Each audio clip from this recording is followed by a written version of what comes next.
Hey, y'all. Hello. What's going on? Happy Sunday, everybody.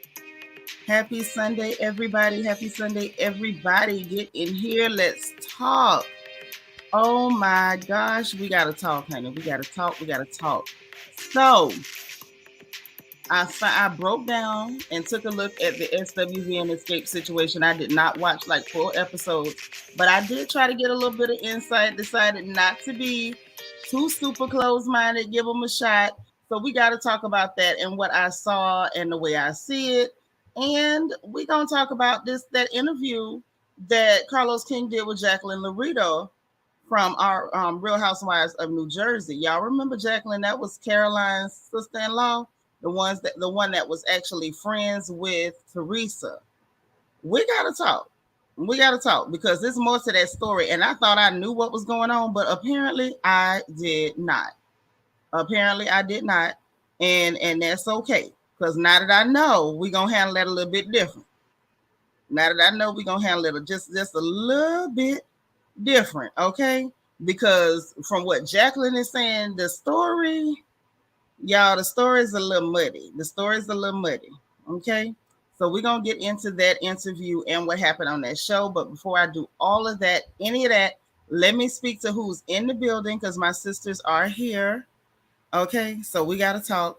Also, I got some disturbing news yesterday, so we got to talk about that. Not in detail because we're going to respect people's privacy, but we got to talk about that. And also, I got a present today from one of my sweethearts on this channel. I love y'all so much. I had a gift from my Amazon wish list. Like I don't hardly never get like stuff from my wish list. So it shocked me and it was so sweet. So I'm gonna talk about that too. So I'm talking about everything today. Okay. This is a wonderful Sunday. Ashley is here. Let me greet everybody who made it in. Hey boo. She said happy Sunday and daylight savings. Okay, all right. Cool gamer in the house as always. Tracy Russell, how you doing? Katrina Taylor, hey sis. Nisha Rochelle, how are you? Janice, how you doing, Janice? All right. I'm sorry. I was responding to one of my sisters. My bad, y'all. Okay, Janice, girl, how you been doing? It's so good to see you. You say let's talk. She stole that girl money and her mama got a cut too. You think the mama got a cut too? Well, we're going to talk about it. And I want y'all to hit the link and tell me what y'all know because I'm telling y'all up front, I'm being transparent. I did not watch all of the full episodes.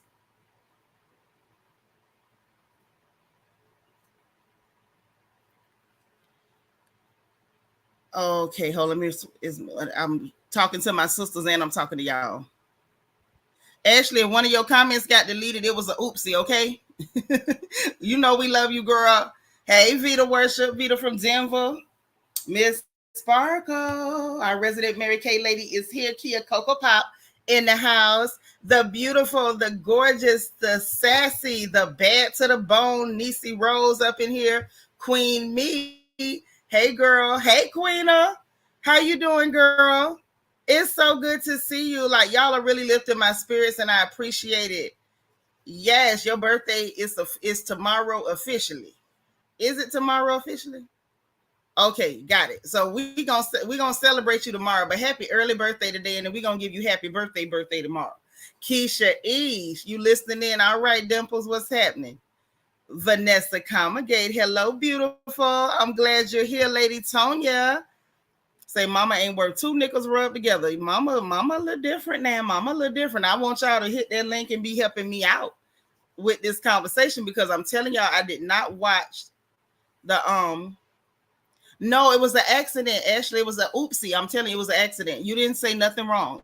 It was just an accident. We got you. It wasn't nothing like that. It was just an accident. So listen, before we get too far into the gossip, hey Rochelle, before we get too deep into the gossip, right? We gotta talk. So I got a call. Well, actually, I ended up calling one of my sisters on the channel, one of our royal family sisters, to check on her. And she explained to me that she was hacked. Now, y'all know technology is not my forte, so forgive me if I don't explain this right. Okay? But she said she was indeed hacked. And not only did the sister say she was hacked, she said that somebody had made a YouTube account that looked like her and was using her avatar and name and making rude comments to people, and had screenshots of it somehow that was in her phone. And I think I hope I'm not telling it wrong, but she said, I believe what I understand. Again, forgive me for being ignorant. Don't y'all attack me. Y'all know I don't understand this stuff. But I believe she said that it was like they was able to hack her Roku, and they were able to see what she was seeing on her phone, and it affected her work laptop, her work phone, all that. And to say this, y'all be careful out there in YouTube, please. When y'all go to some of these strange places. Hey, DT. Yes, we definitely gonna talk about that. You said in the households of New Jersey. Have mercy. DT say hit the like button, y'all. We're gonna talk about them. Yes, that's what I want to know, Nisi. What's wrong with people? Like, that's a little too rich for my blood. When things get so, people get so upset going to these strange channels where everybody arguing and stuff and name calling and accusing people, and they doing all this weird stuff. Y'all be careful, because you might not say anything out of the way, but somebody could target you or see you and feel like maybe you like one creator over another or something, and think you a part of all the stuff they got going on, and they could make you a target. So please, y'all, be careful. If you got VPNs, use your VPN. If you don't have one, they're very cheap and they're easy to get. Please be careful, because to be honest, and I told her last night, I've heard about all the hack this, hack that. I didn't take it serious, and I think mainly because I didn't understand it. And I still don't really understand it, but I know her to be somebody who's trustworthy. So if she said that happened to her, then I know for a fact that happened to her. So that means, y'all, look, protect yourselves, protect your whereabouts, all that stuff, because you just don't know who crazy out there, okay? That's all I'm saying. Be careful. Sometimes going into these spaces where these people, the energy is so dark and everybody's saying all kind of jacked up, nasty stuff, just be careful. Sometimes stuff might be mildly funny, or if you want to watch something just to laugh at it real quick, I ain't gonna judge you. I ain't knocking you. But maybe don't say nothing in the chat. You know what I'm saying? Just don't put yourself out there, because you just don't know who crazy and what they might do. Hey, E. Davis, happy Sunday. Y'all, please be careful. Yeah, it's crazy. It's getting real crazy out there. Kids say protect your devices. Seriously, y'all, don't go to strange spaces on social media. Please don't. Please don't, because people will associate you with stuff. I'm a living witness. You can be accused of things and you ain't did nothing. So, and some of them accusations could come from the fact that somebody's using your name or your face to say stuff that you never even said, or things that you never even thought to say. You understand what I'm saying? So y'all be careful. DT said, yes, please make sure you keep strong passwords and use VPNs, which you can get for free too. Also use two-factor authentication if offered. Yes, please. So that's just the PSA. Y'all be very careful, please. Pretty please. Because a lot of y'all are ladies. We do have some gentlemen, but a lot of y'all are ladies. And I don't want to hear no horror stories about nobody coming to your house or creeping up on you and your children or your grandbabies or nothing like that. So please, it's all fun and games till a psycho tracks you down. Can y'all dig that? So please, again, be careful. Hey, U.S. Army Brad. Hey, DS. All right. Now, I believe y'all safe over here on the porch. But, you know, when you go other places, and we all grown, so we go where we want to go, but it's just like in real life. Just be careful when you go certain places. Kia say change your algorithm on social media too. I don't know how to do that, but what she said. If y'all know how to do it, make sure you do it now. Kia, you might need to call me and tell me how to do it because I don't know how to do that. Trina said, I don't trust nothing. And I know we order online, but they will steal your credit account. Someone order Airbnb and Netflix in Holland. I ain't been overseas since I left the military. Oh, yes. Oh, yes. I had one of my elderly cousins, one of my mom's first cousins. She went and got gas at the gas tank, and they hacked her credit card at the gas tank. So just be careful, please. They doing it to subs too, because this was a sub. This is somebody who do not have a channel, and they did that. Yeah, I don't mind giving the PSA. I don't mind one bit. Thank you, Kia. I appreciate that because I don't understand stuff, and that kind of thing makes me uneasy. It makes me uncomfortable, and I don't want to be uncomfortable. I want to come out here, laugh and talk with y'all, tell jokes, and go back to cutting and sewing and cooking and fussing at children. Like I don't want to be, uptight and uncomfortable online, but like that's the kind of thing that really makes you, it makes you think twice a little bit. So y'all, please be careful. Please, pretty please, with a cherry on top. Okay, so we got the PSA out the way, and I want to give a big thank you. Hopefully she'll come back today, or maybe she'll see it on replay, to Sunflower. Y'all know Sunflower, our beautiful, bright. She is so intelligent. She's so awesome. She's called in a couple times. Y'all know Sunflower. My Sunflower sent me a gift from my Amazon wish list, and that was so, so sweet. I appreciate you, Sunflower. If you hear this on replay, mwah. Okay, that's a big kiss and a thank you because that brightened my day. And I needed something to brighten my day. I had bad news last night. That was bad news. I don't like to hear about my sisters being harassed, but we can't control everything. Hey, happy to be happy. You made it. All right. Tom G is in the house. Greetings from the UK. I know that's right. And you got that picture of Ashley Child. Did you see that picture she had up on Twitter? She looking elderly, honey. Hey, Just Jules JG, what's happening? I'm so glad to see you. So listen. Let me we're gonna talk about Escape SWV. We are. I promise we are. Because that kind of opened my eyes to some stuff. Like, I didn't know all that was going on that show. I am willing to admit that it might be worth watching. I didn't think it was going to be. Anything with Candy in it, I'm automatically like, oh God, boring. And it does look like it may have some boring elements because I did see some scenes with her and Tadrika. But there were some things that were very, I don't know, it was alarming. Like, it was interesting, but it was kind of alarming. That whole dynamic between Tasha, Tamika, and the mama was a little alarming. Hey, SFF, how you doing? DT say, ooh, that pick of Pennywise placenta eater was ill, child. That person had an avatar. It wasn't their face. It is not about what picture you use. It's just be careful and use VPNs. Hey, Michael Morris, you on spring break and won't return to school till the following week. I know that's right. You better put them feet up, honey. Kids say, wait. Oh, you hollering at everybody. Okay. Jenna Harris. I know that's right. Hey, pretty porch peeps. I know that's right, honey. All the pretty girls are on the porch. So listen. You say maybe not her, but everybody else I don't mind watching. Yeah, I didn't really mind watching it. I didn't. I would say it's definitely worth a watch. And I'm gonna kind of keep an eye on them. I'm gonna keep an eye on SWV and Escape with this show. Definitely gonna keep an eye on it. Okay.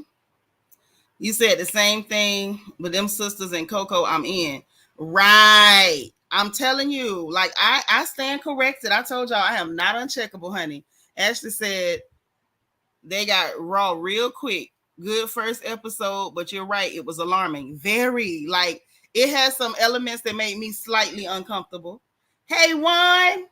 Say Tamika got a big personality, so I figured it would be good. Really? I never knew that about Tamika.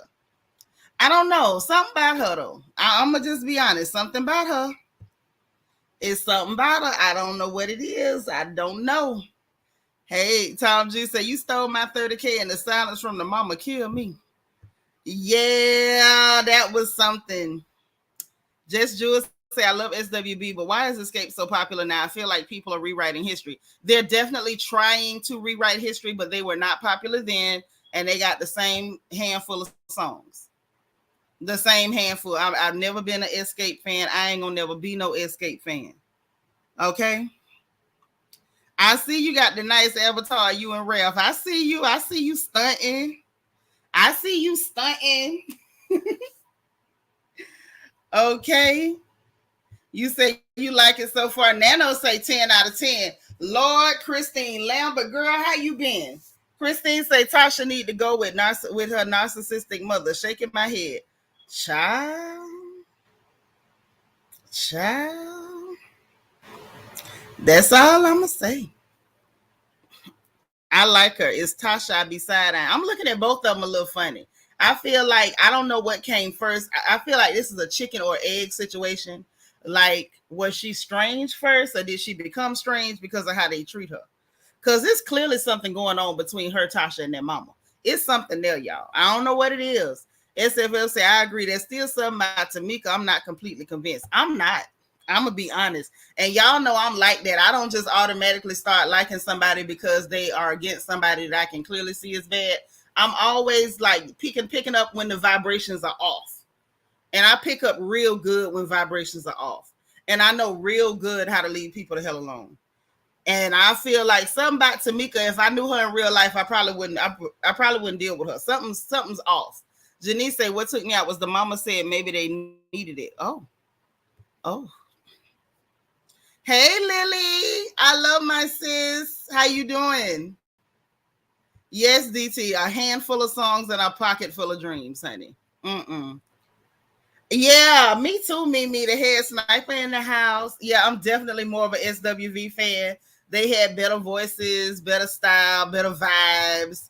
And it looked like they still got better vibes all these years later. Michael Morris said Candace shade to Nene of herself being shown everywhere, and Nene will continue to see her come full circle. Now she got another show under her belt for her time on Bravo. Enjoy it, Nene. I don't understand. Explain that one, Michael. I'm trying to get it. Candace shade to Nene of herself being shown everywhere, and Nene will continue to see her come full circle. Now she's got another show under her belt for her time on Bravo. I don't understand. You don't get mad at me, Michael. Explain, because I was trying to read it like you were saying it, but I didn't get it. Keisha, you say I feel bad for talking about somebody's mother, but then don't talk about that lady. Hey, SFF, thank you for the super sticker, boo. I appreciate that. Ashley said, I see how Tasha has narcissistic traits and how the mom could enable it allegedly. Yeah, I see some enabling. Tasha stole 30K from Tamika, then gonna go solo singing gospel. I don't know.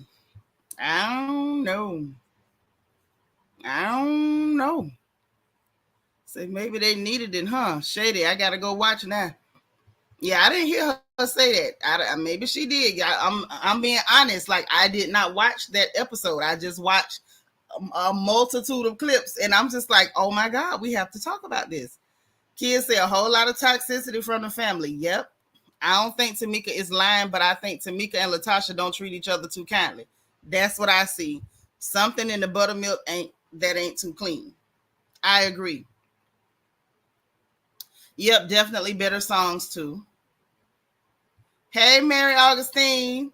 You say I'm here for it, sis. Make my Sunday better. Okay. I'm glad you here. So we can talk. We're gonna make each other's Sunday better. Okay. That's what we gonna do. Tasha's husband give me scammer vibes. I don't know. It's something about that man too. DT say Michael Morris is trying to say Nene is broke and can't get any contracts, and Cheesy Coochie Candy is relevant and money for being Bravo's bootlicker. Is she relevant or is she just there? If that's what it is, like then I have the question: is she relevant or is she just there? I feel like she's just there, like a wart. Christine Lambert said, gotta watch Tamika's live video on her YouTube channel, and she told the story of Tasha stealing 30K, and their mom said Tasha needed it. Oh, she said that her mama said Tasha needed it, but we didn't hear the mama say that. I don't know that family stuff. Y'all know I be like, because families be messy.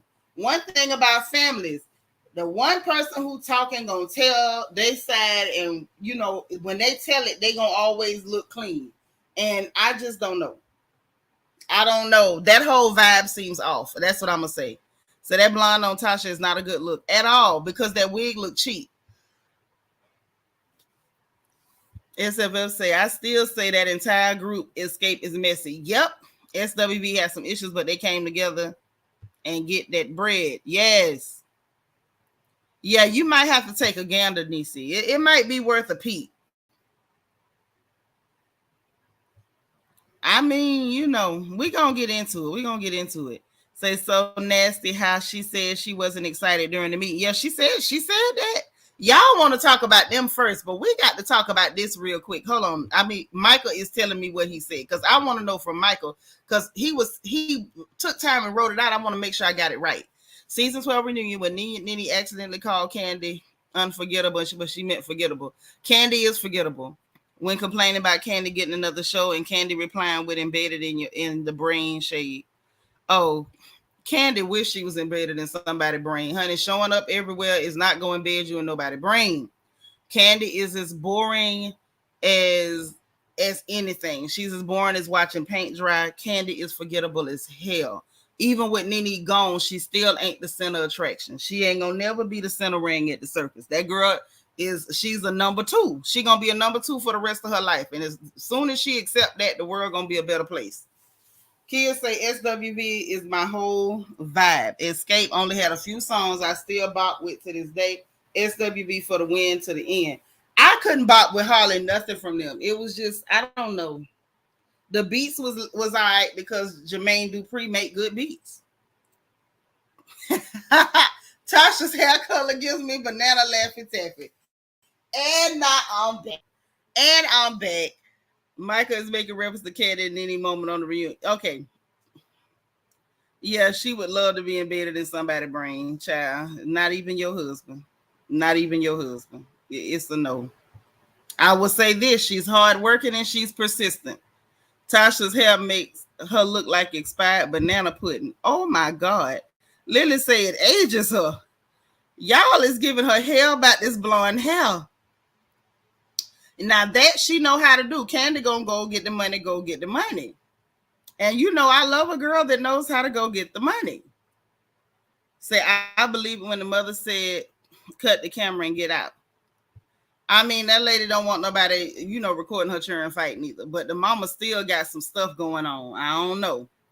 Trina say, what I don't get, why put that on TV, a family issue that should be talked about around the table. That's what I didn't understand either. Hey, Clyde Jones, I'm glad you're here. Welcome. Hey, DH. I don't understand it either. I don't. But, I'm not related to them people. Maybe they like to be messy like that. Karen Denby say Candy is here making money. Cannot be mad at it at all. At all. Go make your money. But I ain't going to sit up here and pretend like Escape was no super group when they wasn't. They had a handful of songs and a pocket full of dreams. Now, that's what they had. And Candy has been that same type of girl the rest of her life. Now, she works hard and she will go and get some money. She's very enterprising. Candy will never be a Nene. Candy is simply boring. Exactly. Thank you. Ain't no comparison, but just like it ain't no comparison between SWV and Escape. But can we talk about what Jacqueline Laurito had to say when she was talking to Carlos King? Lord, Kaya is crazy. Oh, Mama's Peanut is in the house. Hey, Peanut say hit the like button. Michael Morris said, I heard SWV had a #1 single with their new song with the inspiration of Michael Jackson's hit Human Nature on the Billboard charts. Yeah, right here, because they did right here, and then they turned around and did it again, like with the remix with him singing in it too. It was real cool. That was back in the day. I was about a good size 8 back then. Those were the days. Karen said the mother told me everything when she said cut the cameras. Yeah, that wasn't enough for me. I be needing more. Hey, hello, beautiful people.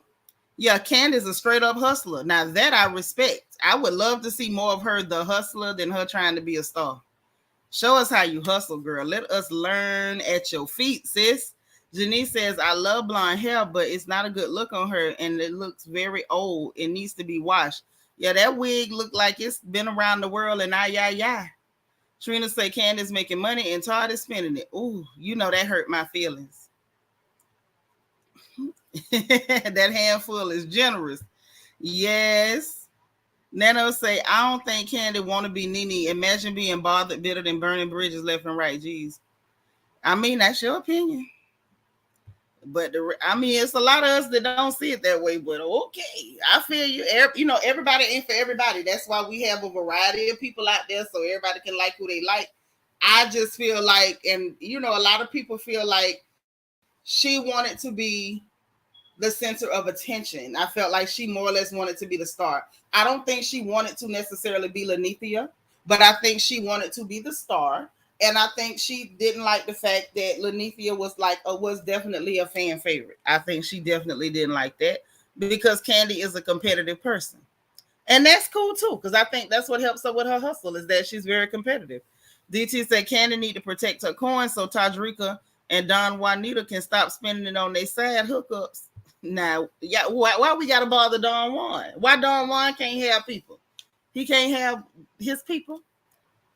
I did see Mariah on Carlos King. I did. I love me some Mariah. I do. The mama say Tamika is just really. I don't like when mamas do stuff like that now. But hold on. Can we talk about this mess with Jacqueline Laurito? So first of all, I got to get this out the way because if I don't hurry up and say it, y'all ain't going to let me say it because y'all ready to talk about SWV and Escape. So look, Carlos was talking to Jacqueline, right? So she cleared it up right off the rip. Her and Dina still don't hang like they used to because Dina still, keeping her distance, she said.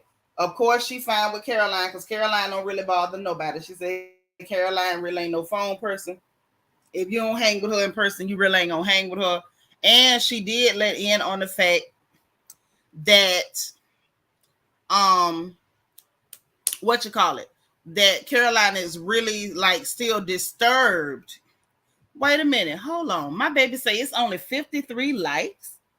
That's how y'all treat y'all sister? 53 likes? Wow. Okay.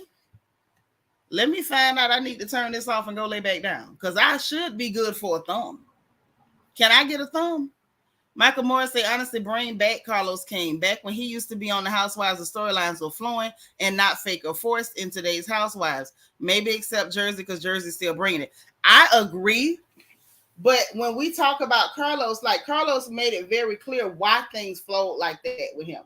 He actually said he would sit down with each housewife one-on-one and find out what they had going on and kind of encourage them to bring stuff to the forefront. Come on out with it. And now that's not happening. Instead, they meeting up with each other and making up lies. And it's getting weird. And it sounds like from what Chris Bassett is saying, the production that they have now is in on them bringing in lies and fabricated storylines. Nene is gone and she's still not the fan. Yeah, even with Nene sitting to the house, she's still, and Nene, I think, is about to have a podcast or something with the Easter suit man. I don't know whether he gonna be on it, but I know when she was announcing it on YouTube, she had the Easter suit man in the video. Y'all know I don't like him. Right, definitely need her back. Don Juan has a girlfriend we all don't know existed, but it's probably a boy that he's saying is a girl. Or maybe she's trans. I just feel like people date who they date. Don Juan is single, so Don Juan can date multiple people. He can date one person. I don't want Nene to come back. Like, y'all keep wanting to say that RHOA. Let RHOA die. After what they did to Nene, they need to die. She do not need to help them. The mama said she was jealous. Oh, Lord. Okay, thank you. Somebody talking about Jackie, because that's what I want to talk about. Y'all taking me everywhere else, and I'm so silly that I be feeding into it. Okay, so Evie say Jackie's weird. She made a good post. She made a post reuniting with Teresa just to talk about Melissa. Well, so Carlos, I'm glad you mentioned that, because that's why I put on the thumbnail like what really happened. So Carlos wanted to talk about what really happened. And so what really happened came up in the conversation during that interview. And what we found out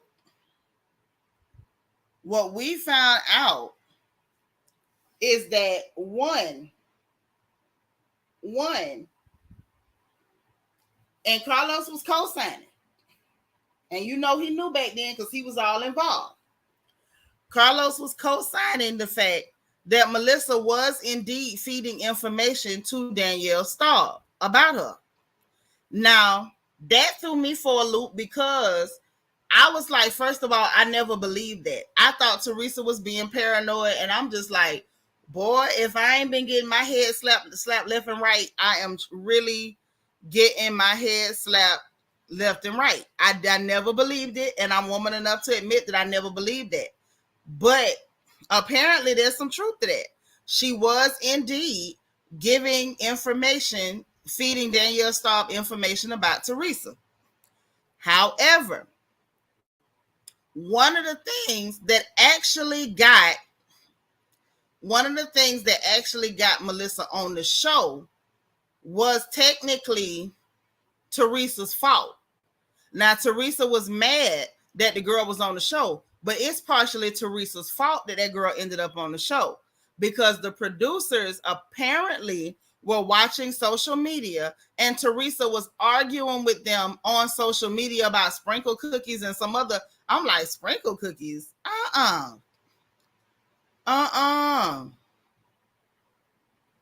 It was a lot. So the production saw that they already had beef, and that got their attention, and they were interested. And then she contacted Carlos King, Melissa did, and then she was actually trying to get on the show.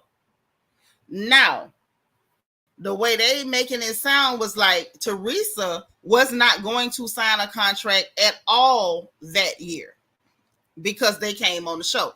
Hey, G darling. Hold on.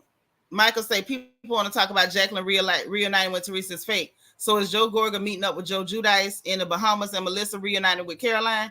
Right. But this is the thing. I feel like people do too much. Oh, it's fake. It's fake. It's fake. According to Jacqueline, she said she hadn't reached out to Teresa. She said she had seen Teresa doing interviews and saying stuff like, oh, she missed her or whatever, but she said she didn't know whether that was real, so she didn't say nothing. And she said one day she had a text message from Teresa, and so that's when she took it serious, and they went and had lunch or whatever. But she said she definitely not coming back to that show. She done moved to Orange County, California, and she's not in New Jersey. Her daughter's in New Jersey, but she's not in New Jersey, is what she said.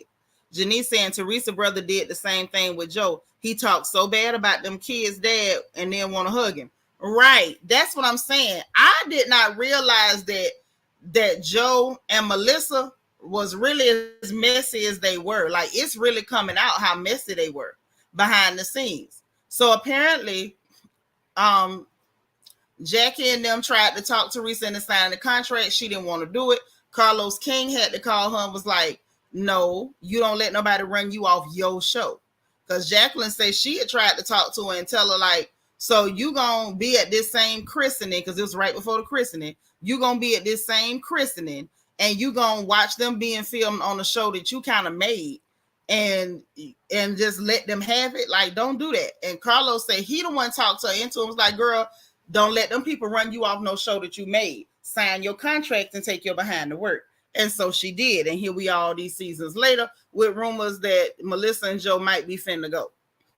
Now, Michael Morris said all of them crawling back to the people they backstab. I swear every cast member fall out on Jersey. Melissa was the common denominator to everybody hating Teresa, and all of them fell out. I don't know about all that now. I can't jump out the window on that one. Y'all know I gotta be reasonable. Please hit the like button. Thumbs up, thumbs up. Hello, beautiful people says, I feel the same way. It's a puzzle piece that was missing with Tamika with me. Yeah, but we on the Jersey right now. Hey, M. Hall. But it was like, okay, when they came on the show, if I'm being honest, I'm like, Teresa, it's not that big a deal if that girl is on the show. But now knowing that they already had beef and they was already arguing and beefing, and then she actually was feeding information to Danielle Staub and then actually went to Carlos King trying to like campaign to get on this show so bad, it looks different. I'm kind of seeing why Teresa felt some type of way. And then they said at the christening, they were telling her like, well, maybe talk to them before y'all film or whatever. And Teresa ain't want to talk to them because they was already, you know, all of them was being silly and beefing. So she was just like, I'm going to just act like everything cool and say when she tried to hug him and just be pleasant, oh, now you want to be nice. So it's like, so did y'all come on this show just to try to like make everybody hate the lady because y'all was having a problem with her? Like, that's your family. That's why I say, even that mess with SWV and Escape, I feel some type of way. And that's why I'm not jumping on no bandwagons, because a lot of times what it looked like ain't what it is. The way things were looking, it wasn't cool. It made it look like it was very one-sided, and Teresa was just attacking them and picking on them, and Teresa's being a bully, and Teresa's jealous of this girl. And that don't exactly look like what it was. You know, now that the truth coming out. And there I say, y'all, I listen first. Can I say this? There should be a weight loss value to having to eat your words, because I've had to eat so many of my words lately that I don't know. I just feel like it should slim my waist, and I don't think that it has. Yes, Janice, I'm seeing Teresa's side of it. Now I understand why Teresa felt some type of way about Jacqueline them being friendly with this girl, because they knew everything that happened. For Jackie to talk about it so matter-of-factly, you literally did know everything that these people had done, and you was up here acting like you don't know why Teresa upset. They full of crap. In all my life, I never thought I would see Teresa's side of anything. Oh, y'all, I don't like eating my words. I don't know. I don't know. Even the mess about, oh, she feeding information to Danielle Staub. I swear I thought Teresa was being paranoid and making up stories and just saying stuff. Melissa did that. Michael Morris said Melissa and Joe Gorga's first action on the franchise is causing a brawl at their own child's christening and blame Teresa and Joe for everything when it was Joe and Melissa's family. Child, listen, I'm eating my words. I'm woman enough to eat them. Now, I don't like them. Okay. I don't like them, but I'm eating them. Keisha said Melissa set up that cheating scheme at the fashion show. I don't remember nothing like that, but I do remember Teresa trying to act like that girl was a stripper when she wasn't. Now, that was wrong with Teresa. Yeah, Melissa been messy for years, but it's starting to look like maybe she was trying to be a setup girl, because she felt like she had been set up like, I'm gonna get you back. But it's never cool to lie on people. That's right. Tell them, boo, like this video. Do a like count for me. Michael Morris said Joe was pounding his fist into the table, and Melissa's sister Lisa added fuel to the fire when arguing with Teresa about being invited to the christening on a technicality. Ooh, child. Hey, Dana Brown. It was a lot. A lot has gone on, but it's just like once the truth come out about something and then you look back, it's like, oh, for real? For real? This how y'all do? This is really what it is? This how y'all really move? Okay. That's all I can say on that. But I just had to put that out there because I had words to eat. And when it's my turn to eat them, I eat them. Okay? And I just take it for what it's worth. Ain't nothing I can do but tell the truth and shame the devil. So now, hold on. Let me put this StreamYard up, because y'all going to have to fill me in on some of the stuff with SWV and Escape. I do have some opinions. Just based on what I'm seeing. because I know this is what y'all want to talk about anyways. SWV and Escape. So let's get into SWV and Escape. First of all,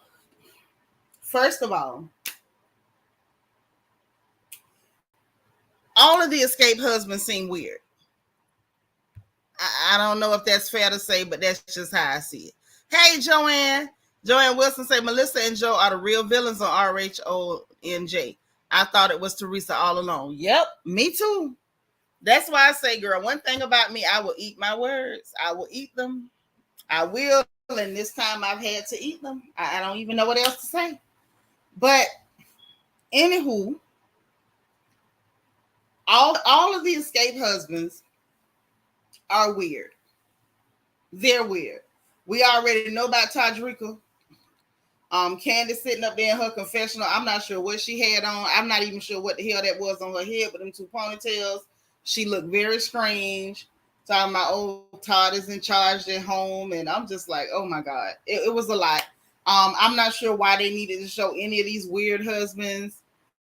It was a bit much. The backstory on Tasha and her husband and how Candy introduced her to this guy. And at the time he was working for R. Kelly. And she was like, can I say that? So what if he worked with R. Kelly? A lot of people don't work with R. Kelly. Some songs written by R. Kelly.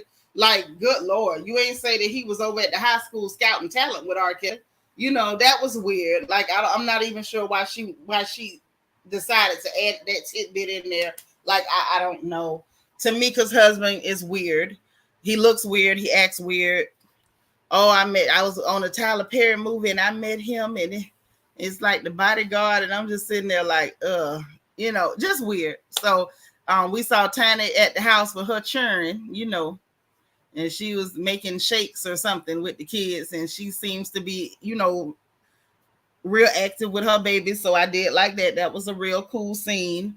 You know, that the little back stuff like that. It was okay. It was okay. Janice said, Seanitra, did you see the next episode? Their kids were talking and Joe made his kids come back over there with them. You never put the kids in it. Wow. See, I didn't know that. I ain't see that. But so that was interesting.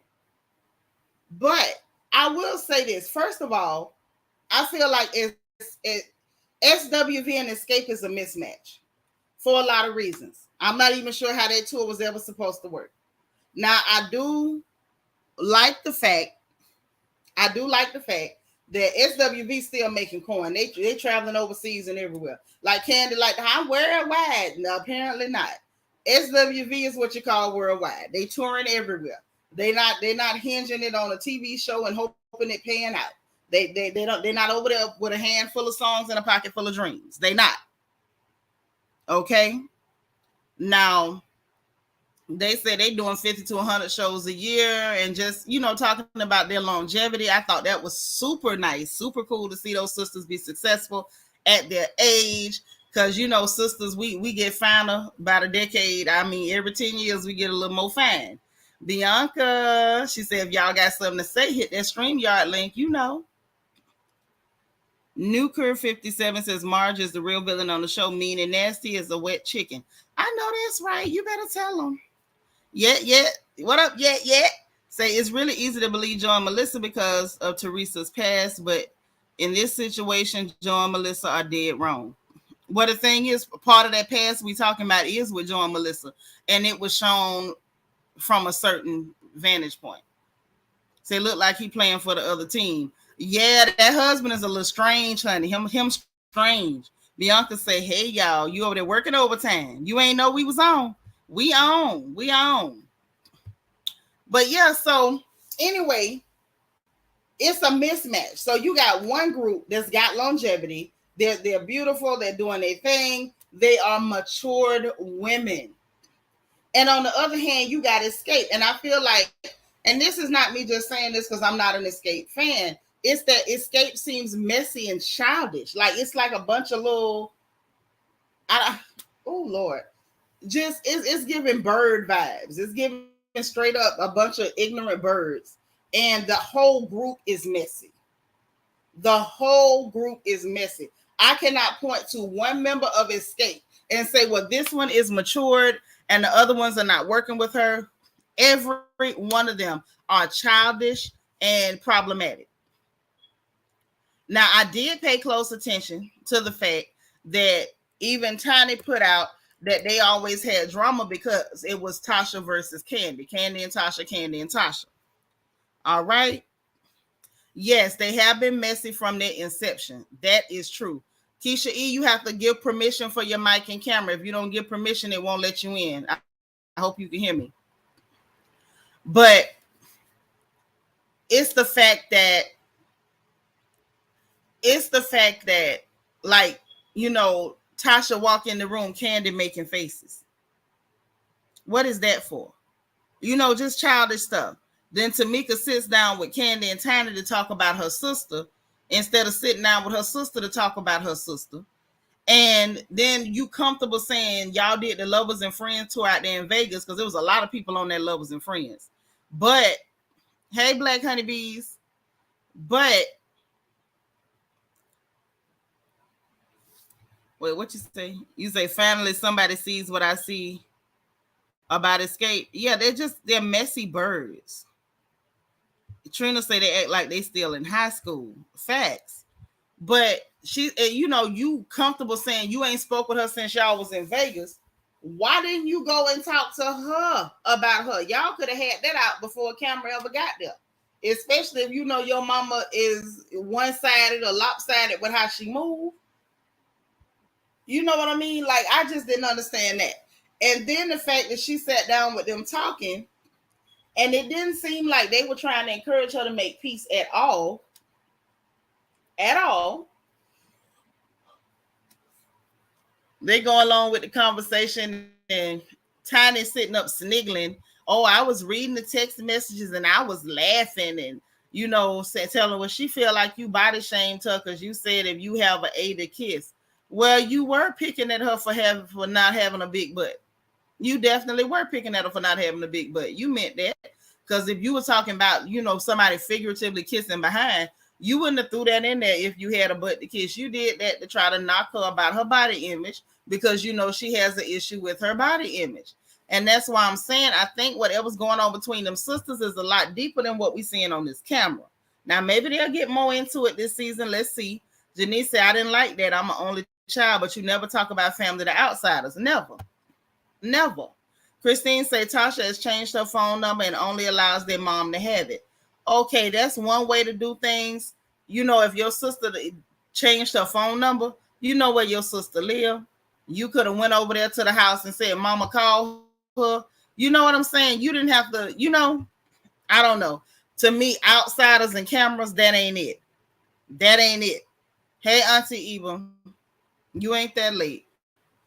Yeah, Mama ain't supposed to lie at all. At all. So that was weird to me. That whole dynamic with them with the conversation. Candy was kind of funny, and Candy did have a little point now. Candy had a little point because she told her, you know, talk to your sister or something so we can go get this money. She's like, because, you know, I ain't finna say too much because y'all will make up and then y'all will be mad at me again, which is a very good point. And I want to make this PSA. I can't speak for other people, but I know how Black people are. Okay, this is a Black people's PSA. If it apply to you, then use it. Okay, if you're not Black and this apply, use it.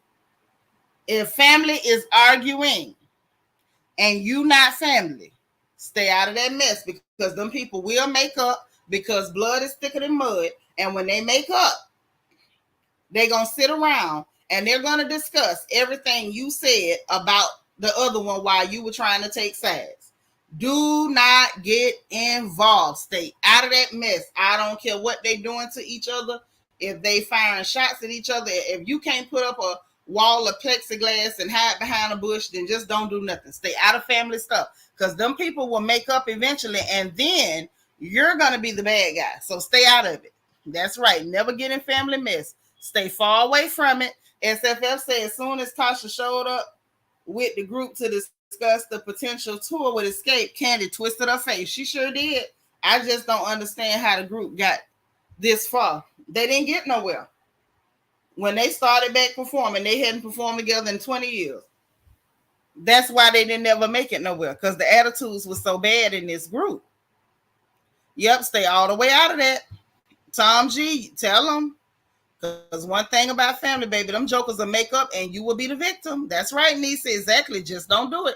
Candy's smart for that one. Candy is smart for that one. Christine said when Candy and Tamika were locked out their trailer dressing room, Tasha left with the manager. There was someone powing in the audience. Yeah, I was gonna get to that because she was apparently upset about the girl talking about that with them. Okay, Janice. And you if you left your sister, you left your sister. Now I don't know why you would leave your sister if something was jumping off, but you left her. But you left her. Now this is the other thing that I found interesting.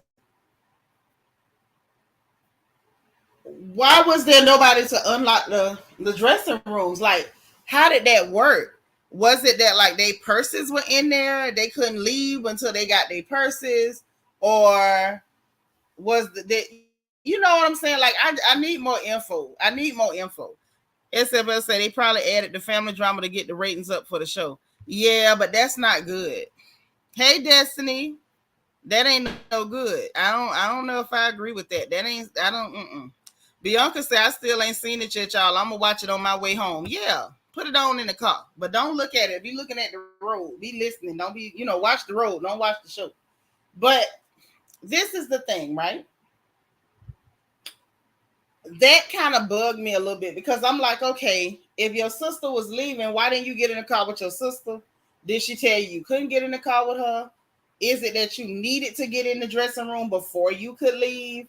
And if they was out there with the pow, with the boom, pow, clack, clack, then how was she supposed to stand outside and brave bullets with you? Like, how was that supposed to work? I need more info. And I'm gonna tell y'all why I say this. Please don't get mad at me. Don't whoop me. Don't beat me. Okay. Something in Tamika is giving me victim. Something in Tamika is giving me victim, y'all. I don't know what it is, but something is telling me that there's a victim deep inside of her. Keisha, you got to turn down YouTube in the back or pause it or something so it don't echo. Keisha came up and dropped. Okay, well, I guess she'll come back. But yeah, so that one didn't make a lot of sense to me. It didn't make a lot of sense because I'm sitting here like, okay, if something violent is going on, it's not a safe situation. If it's just a matter of getting away from there, you could have hopped in the car with anybody and just bonked out. Why would you stand there and wait for your dressing room door to be open? And if you chose to wait until your dressing room door was open and you didn't, say, sis, I'm riding with y'all, I'll come back for my clothes or whatever, then, I don't know. That's why I said something that everybody in this group has got some bad energy. The whole group is not a vibe. It is definitely bad vibrations. So Yonda say Don Juan climbed on top of the trailer to try to get them in and couldn't. They said the door lock was broken, so they were locked out. They mom don't help the situation. Okay, Don Juan couldn't get in, but I'm still trying to understand why could they not leave and come back if it was a dangerous situation. Christine said Tamika also had her daughter with her and Tasha left with the road manager. Again, why were they not leaving with Tasha and the road manager and then come back later to get their stuff? That's what I'm saying. Like, y'all got to look deeper because I don't fall for stuff like that. I tried to warn y'all about Mia and Jackie over there on Potomac. Ain't nobody want to believe me. And then they got on the reunion and basically showed y'all that they working together. I'm telling y'all something is not right with this stuff. But I got left, you left me, blase squaze. It don't make sense. Janice said, yep, it's more to the story. It's got to be. Because I feel like something is left out. They leaving out something. Destiny say, my opinion of New Jersey, I feel like it's all true about Melissa plotting and scheming from jump. Joe need to take a good look at his marriage because that hurt his parents to the grave. Just awful. Yeah, that's true too. Yeah, Keisha hit the button again. I don't know what happened.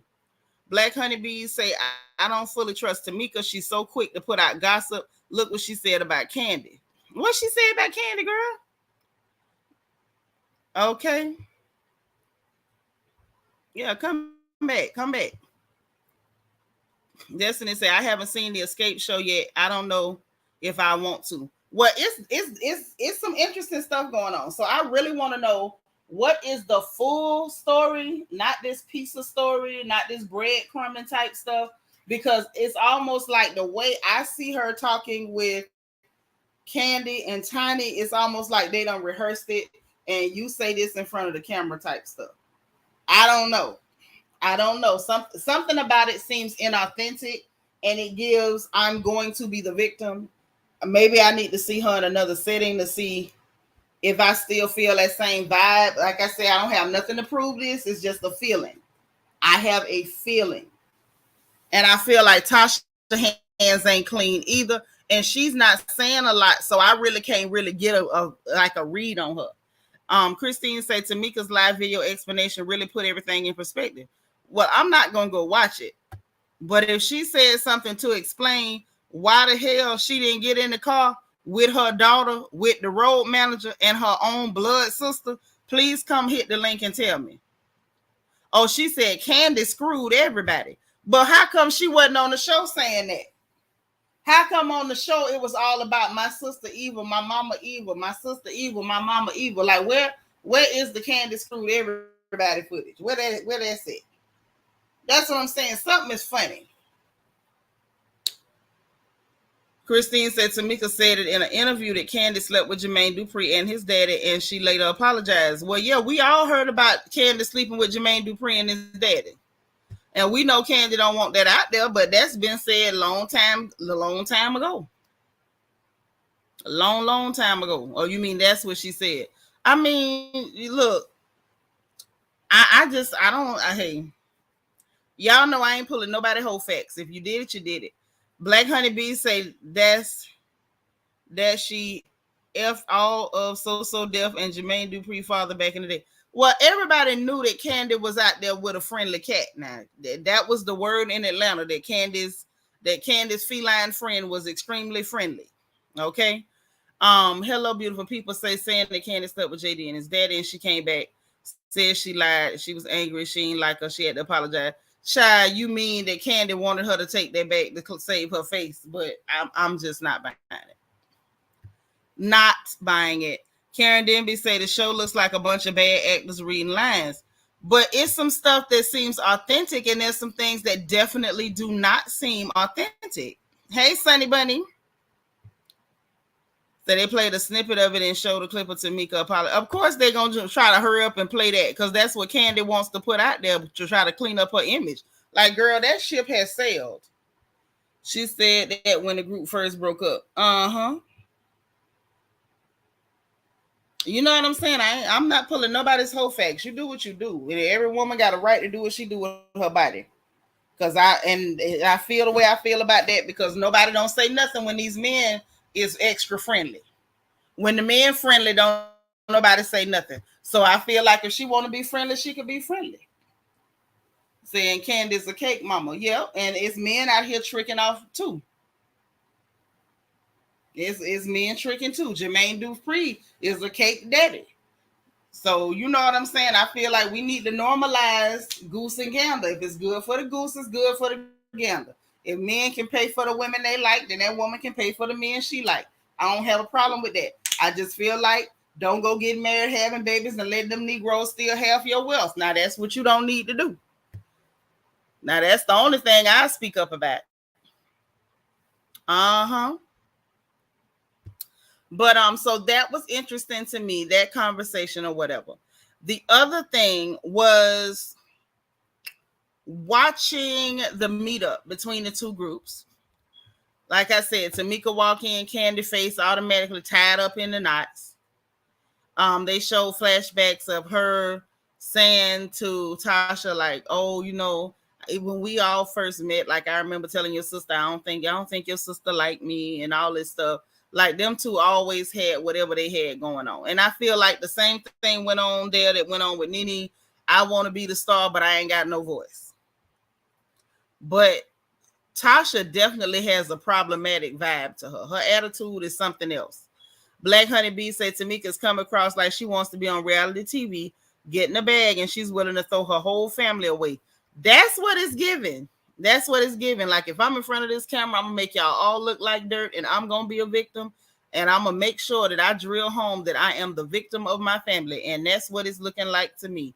Because I'm not sure what's going on with that mama, and I can tell that the mama is part of the problem between them girls. But I feel like that Tamika putting a lot on it. DA say, what I don't understand is why Tamika did not let her lawyer handle getting the 30K back. Why bring it up now? That's the other problem I have with it. Because she was like, you want me to bring it out because you can still go to jail. If they stole something, baby, put them in jail. What are we talking about here? It's not like you got no loyalty to your family, and that's clear. So why are we not putting these people in jail unless there's more to this story? And I'm still trying to understand, unless you're saying they forged your signature, and I didn't hear her say that. And the other thing was, I feel like whatever went on, the mama knew what went on, because the mama was eerily quiet at that point. Like the mama had been talking, and then when they mentioned that money, and Tasha was like, wow, wow. Yeah, her and Rocky stole my money. And looked like in the confessional, they asked Tamika, like, did Rocky take any money from your sister? And she was like, no. So I don't know. I feel like it's not cut and dry, and it's something else to it, and I want to know what it is. And one thing about it, after what we just suffered on RHOP, I'm not in the mood to be told half a story. I'm not in the mood. Don't tell me half a story. Tamika says she has always protected and been there for Tasha. Yeah, she say that, but she pretend like Tasha ain't been there for her. But when she got pregnant and them people wanted to put her out the group, it was her sister that kept her there. So is it that you always protected your sister, or y'all always cut for each other? That's what I'm saying. It's the way she do it. You saying ain't none of them camera friendly. Hey, Keisha. Can you hear me? Yeah, we can hear you. Okay. I had to go and look for my Back. laptop. Say it again. Turn off the YouTube in the back. It's echoing. Okay, I did. I thought I did.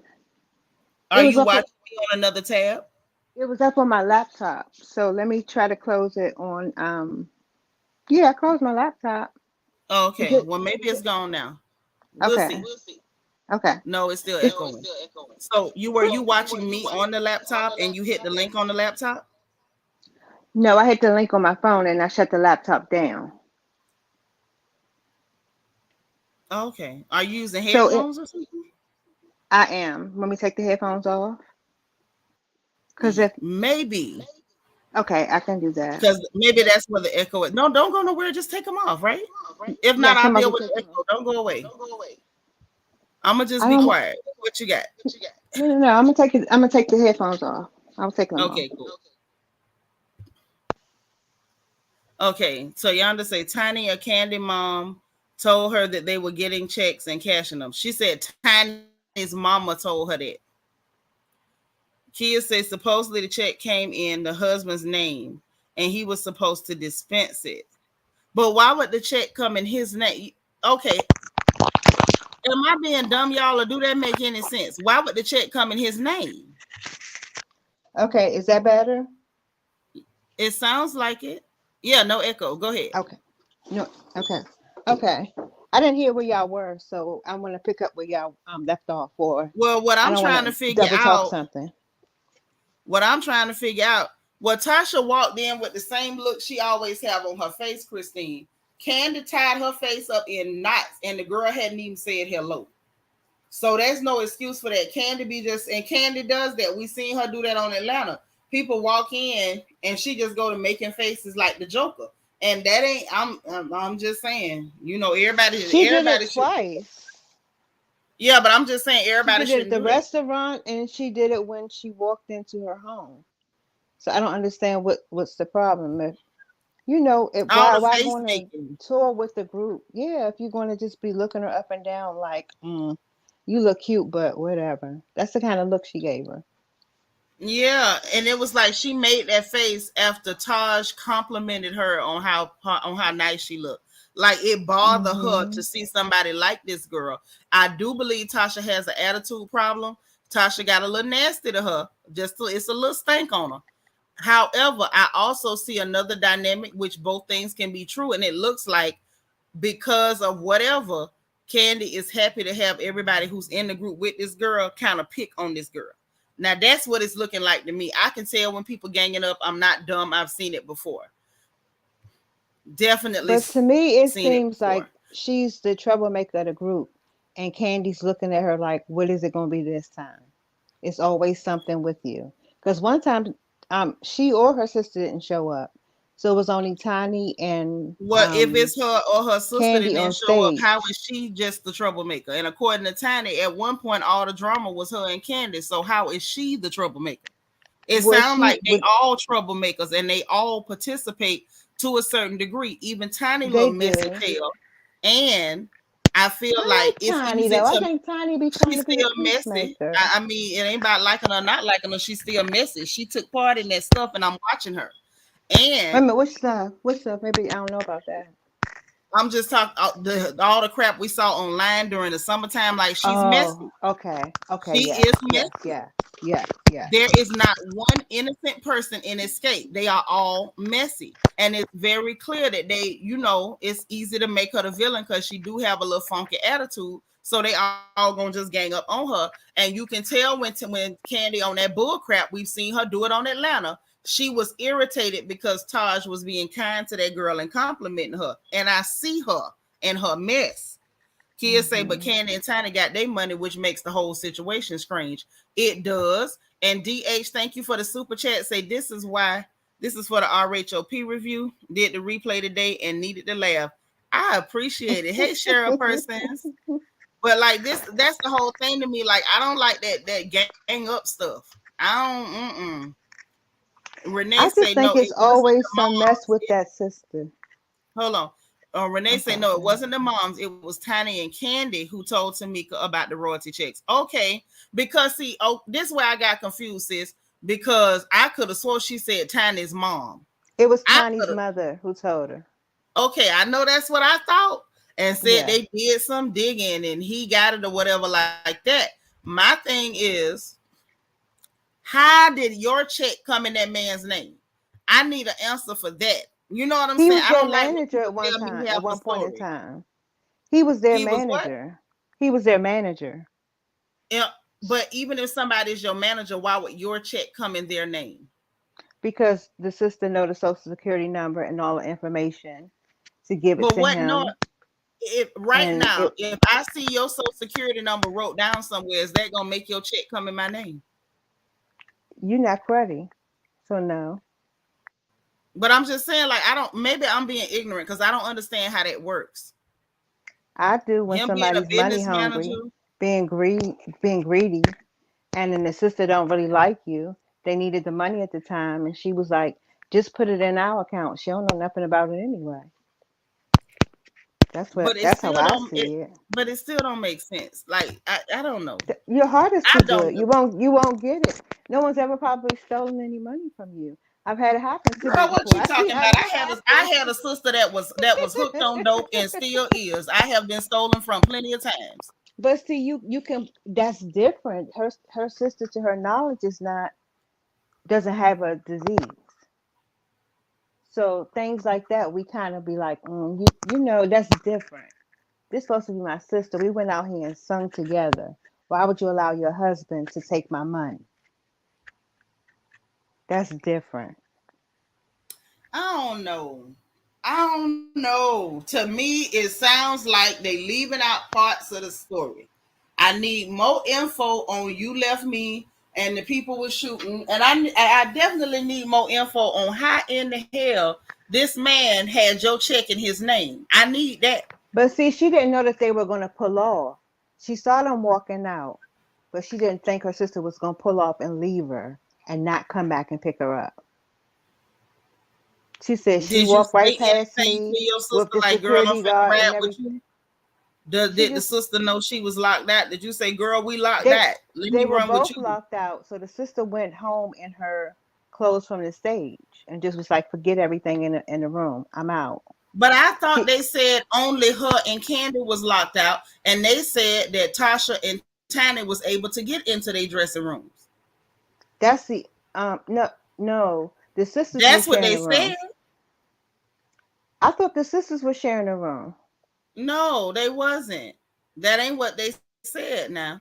They said that Tasha and Tiny had no problem getting in their rooms and that it was Candy and Tamika that couldn't get in their rooms. Why would you not say, sis, I ain't able to get in my room. Get me up out of here. I'll come back later and get my stuff. Like, why was that not a But she conversation? knew that they had been locked out for an hour. Why wouldn't they open the door and say, If y'all she come was in here in with there, us and get dressed? well, I mean, why even if okay, I if don't like my sister, I'm gonna make sure you good. but Me and my but sister this is what cannot I'm speak. I saying. don't get them. But Keisha, that don't make no sense either. So why are they not having a fit? Because Tiny didn't say come in here. Why is it only an issue because Latasha went ahead and left from where y'all say somebody was shooting at? That's what I'm saying. The stories don't make sense. Was that the show they were shooting at, or was it another show? That's what somebody said in the chat, that it was some pow pow going on.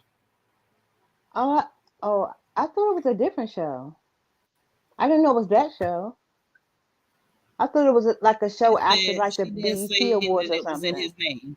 Okay, so Renee says she didn't say the check was in his name. So if the check wasn't in his name, how was he able to deposit it? I want to know, was there like what they call it, forgery? Was it She forgery? said What she happened? did a forensic trace, and the money was in the husband's account. The money got deposited in the husband's account. And even when they did the interview But with the why would they sister, deposit it she in didn't his even account look. in her name? That's what I'm saying. Like, this don't make sense to me. One say no, Tiny and Tasha share rooms when they touring. So Tiny and Tasha shared a room when they was touring. Tasha went ahead and left. If they was locked out, I still don't understand. Y'all are sisters. If attitude to the side, you should have said, "Girl, we still locked out. Y'all finna go. I'm riding with y'all." Especially if you had your child there. But when I'm DH, your leaving sister and stole I your know money. something Why would going she on, offer whether my you a sister ride? ready They to go weren't. or not, I'm gonna snatch you up and be like, "Let's go." No, Especially if I'm I not know snatching. I'm something not going snatching no on. grown person up. I'm Oh not doing no, that. I would I'm I not. would snatch my sister up because she'll be Don't still look wanting for to me to party snatch and you up. stuff. I'm never doing it. If But somebody's shooting, I'm saving my black behind is what I'm doing. but they weren't DH even say if outside your yet. sister stole your money, DH say if your sister stole your money, why would she offer you a ride? They weren't speaking. But okay, again, I just feel like people talking out both sides of their neck. If y'all not speaking, why you talking about she left you? If Maybe, y'all did, not did they speaking, ride there hold together? That's on. the part we If y'all don't not know. speaking, wasn't that deep, then you should have said, "Girl, look, these people acting up. I'm gonna leave with you. I'll come back and get my stuff." Like I'm not understanding. I'm not understanding that. That Okay, doesn't so make we need to sense. know, how did she get there? Did they ride together? Because she made That's it what I seem like want. she made Now it you seem like talk. she took the manager and everybody just walked her out like she was Beyonce and forget That's what I'm her. trying to figure out. What actually happened? Because I feel Hmm. like at this point, I feel like I've been watching Bravo and reality TV enough that I can smell when somebody's selling me half a story. But the sister Right. didn't deny it when they were at the mother's house, did she? They just said the Academy Award goes to Tamika. She didn't The deny girl it did that say she she left didn't her. take. The girl did say Rocky didn't take her sister money. She did say No, that. we were speaking of her leaving her at the concert. She didn't deny that part. Oh, she didn't deny. Well, she left. She did leave. She can't deny that. If you left, you left. How's she gonna deny Yeah. it? But she said, Mama, she left me and she didn't even come back to get me. She didn't call and make sure I was okay or nothing. And you fine with that? And the mother skipped the subject. But this is my question. Why is she trying to play victim? Did you call your sister and say, "Girl, come get me"? But what she was saying before she even got there was how her mother has always treated her like the black sheep of the family. She could never I do don't know about anything no black wrong. sheep, but I do believe that mama is problematic. I feel like that mama play favorites. Well, that's probably the word she used. She I always believe treat that. the sister like she's the favorite. Everything she does, she hops on her. Even when she called her, she was like, "You need to get over here now, so we can talk about this concert." One She say was, Tiny came out and waited with him. Okay, but if it was shooting, why would she be waiting around with you? And if it wasn't so dangerous that she could wait around with you comfortably, then why was it a big deal that the sister left? I'm confused. They had Because two I guess you RVs. trying. Candy and Tiny shared one. Tamika and Tasha shared the other one. Well, if that's the case, and Tasha was able to get no, they saying that Tasha and Tiny share a dressing room, and that Tamika and Candy shared a dressing room, and Tamika and Candy were locked out for an hour. Tasha and Tiny were able to go in and get changed. But that she ain't called that sounds like victim stuff. It's almost like she's trying to force her mother to admit that she's playing favorites. And I feel like at a certain point, girl, get over it. You I know, if you agree. know your mama playing favorites, understand you knowing that should be enough for you. Stop trying to make that lady admit to it by trying to create these victim scenarios. Because that phone worked both ways. If you could have called, if your sister could have called you, you also could have called your sister. I just feel like Escape, that entire group, is dysfunctional. All of them are bad. And the fact that Tamika trying to set herself up so hard as a victim is making me not like her either. I I'm think not she's just digging it. trying to let the public see what she's been going through. She's tired of it. Yeah, I ain't buying it. You a full grown woman and trying to worry about if your mama playing favorites and you in your 40s. Hey No, it. Juan. I would think it Hey, still hurts though. I would. how That y'all would still doing? hurt me. What's How up, y'all? boo? How you doing? I'm good. How y'all? All is well. Child, How I'm are all you? right. What you think Good, about good. all this mess? Because I'm listen, Escape got me confused. I love SWV, but Escape got me feeling like I need some Escalif. Well, just So a few little things. Tamika's issue was not necessarily that Tasha left her. They were mad because of the road manager, her personal assistant, who had that money. Oftentimes, when you pay people on the night of the final deposit, the final money on the night of, they have cash because they're gonna give all of the girls their okay. cash. Yeah, they're gonna pay out all the money they cash. So her main issue was not so much that Tasha left, even though she had an issue with that, but she also had an issue with the fact that they ran out the road manager, the road manager and the manager they left them. And that you supposed to make sure all your artists are good. So that's where the main Okay. problem come in at. Of course, for the Bravo's sake, they making it big on Tamika and Tasha, but that was Tamika's main thing. If you watch her, she Mm-hmm. did like Candy do like a speak on it. She was able to Uh-huh. explain. She was able to explain exactly what her beef was with that whole situation. Now the money thing, Tasha and Tamika at that time was speaking. They were talking. Oh, so they were speaking. Yeah, they was speaking. It was no issue. They had beef, like little things going on, but it was nothing big. They were talking at that time. That night is what started this whole downfall of everything that's going on. Was that night right Uh-huh. there? But they were speaking because this money thing happened years ago. This is just something she Okay, brought so up. that's old stuff. Yeah, that's old. Yes, that's That's old. old. It's old. Yeah. So what they're beefing about was the fact that she left and that the road manager, her assistant, and all them left. They ended up firing this manager in this road, this whatever this person was. And now it's a big beef, and it's not gonna get healed because they're gonna keep watching this crap on TV and get madder and madder. So you might as well don't Yeah. expect them to get back together. So it's real stupid. To me, they all done because y'all need to get this bag. Y'all got a lot of money to make. Tasha ain't gonna make the kind of money she would make with them touring if she just get out there, grit and bear it. Y'all say I'm sorry, get rid of your egos, and go And do go what you get the gotta do. money. Go get the money. Because that's, you know what, one, that's what I liked about what the ladies from SWV was telling them as their elder sisters. Like, y'all got to take the personal stuff out of it. And just like Lily was saying, like, look, y'all got to grow up. Yeah. Take the personal out of it. Go get the money. It was like, they got stuff they don't like about me. I got stuff that I don't like about them. But that don't have, we come together and make this money. Like, that's what you got to do. And she made an excellent point that as women, we will overlook 20,000 things that a man does wrong. But when it's time for your sister, it's every little thing. The minute, something you don't like, something your sister say or do, or how she look at you or whatever. Oh no, it's a deal breaker. We can't move on from this. Tasha sitting up there at the meeting with her behind on her shoulders, showing her tail, talking about, I'm not excited about it. What if I don't want to go on tour? Well, then don't. No, God darn don't. it, don't. Right. But she did that the last It's time. business. This is a job. This is not money. Right. And she's not But about my to thing, make that it's a kind of job. money on It's her about own. money. So go stay in the home. She not. Right. She's definitely not. Now, don't get me wrong. She has a beautiful voice. She definitely has the most beautiful voice in that group. You know, I which think that ain't Tamika's hard to voice better do. than You know, hers. look at the competition. I think Tamika's voice better than Yeah, I hers. don't know. Tasha's voice, she got too many Tamika has a good unconnected voice runs. too. Tasha's runs are too I unconnected. I think can't stand the way she's saying. I I will love say her that. voice. I agree. I agree with you on that, Juan. But I think the issue is runs aside, just quality of voice. I feel like Tasha's quality of voice is better. Tamika has a more solid voice, but it's not as pretty.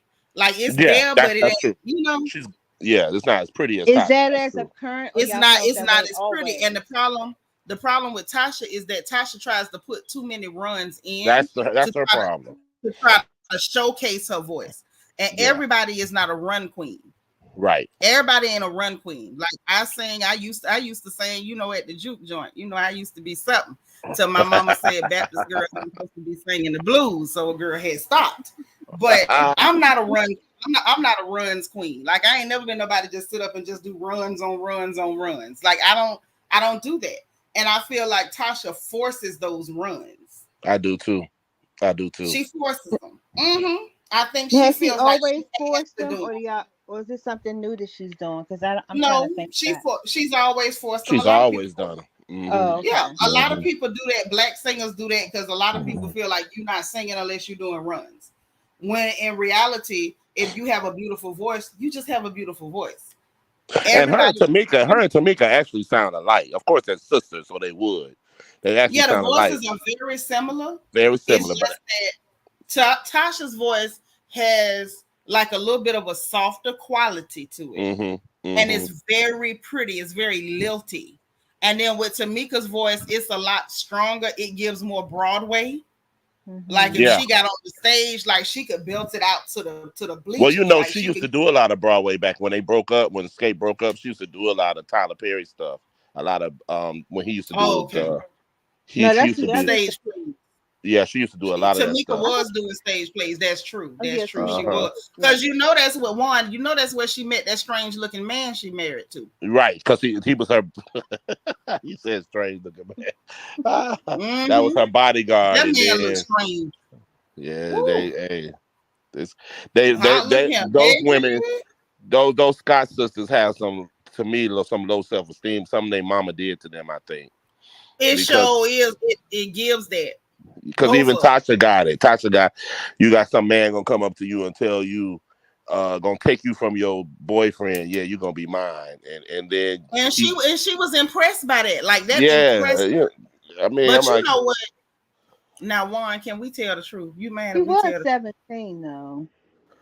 It ain't got nothing to do with that. Because honey, at 17, I was hot like cayenne pepper. You couldn't have tried me. But Juan, can we tell the truth? Tell it. Can we tell the truth? Now you know Tasha was chubby now. She was chubby and manly looking. She was a little chubby. I'm gonna say that. Mm-hmm. She was a little chubby. Mm-hmm. And when you're young and you're going through your teens and 20s, those years when you want to be desirable. And that's natural too. Let me just say that. Because I don't want nobody walking away from here like, oh, it's bad to want to be desirable. Hey, Morgan's Musings. As women, it is a natural thing. I explain that to my daughters. When you're at that age, your nature is trying to attract a husband. You want to attract men. Girls get excited when they see their power in being able to attract men. And I can understand how a young girl, because 20s, you're still a young girl. You're still a young tender. I can understand how that could mess with your self-esteem or self-image, and you feel less powerful than other women. You feel like, I'm not able to attract men at the same rate. And maybe she started second guessing herself and judging herself. And, women have a bad habit of comparing themselves to other women too. Well, they did used to say she sounds good. They was like, which one? And they said the fat one.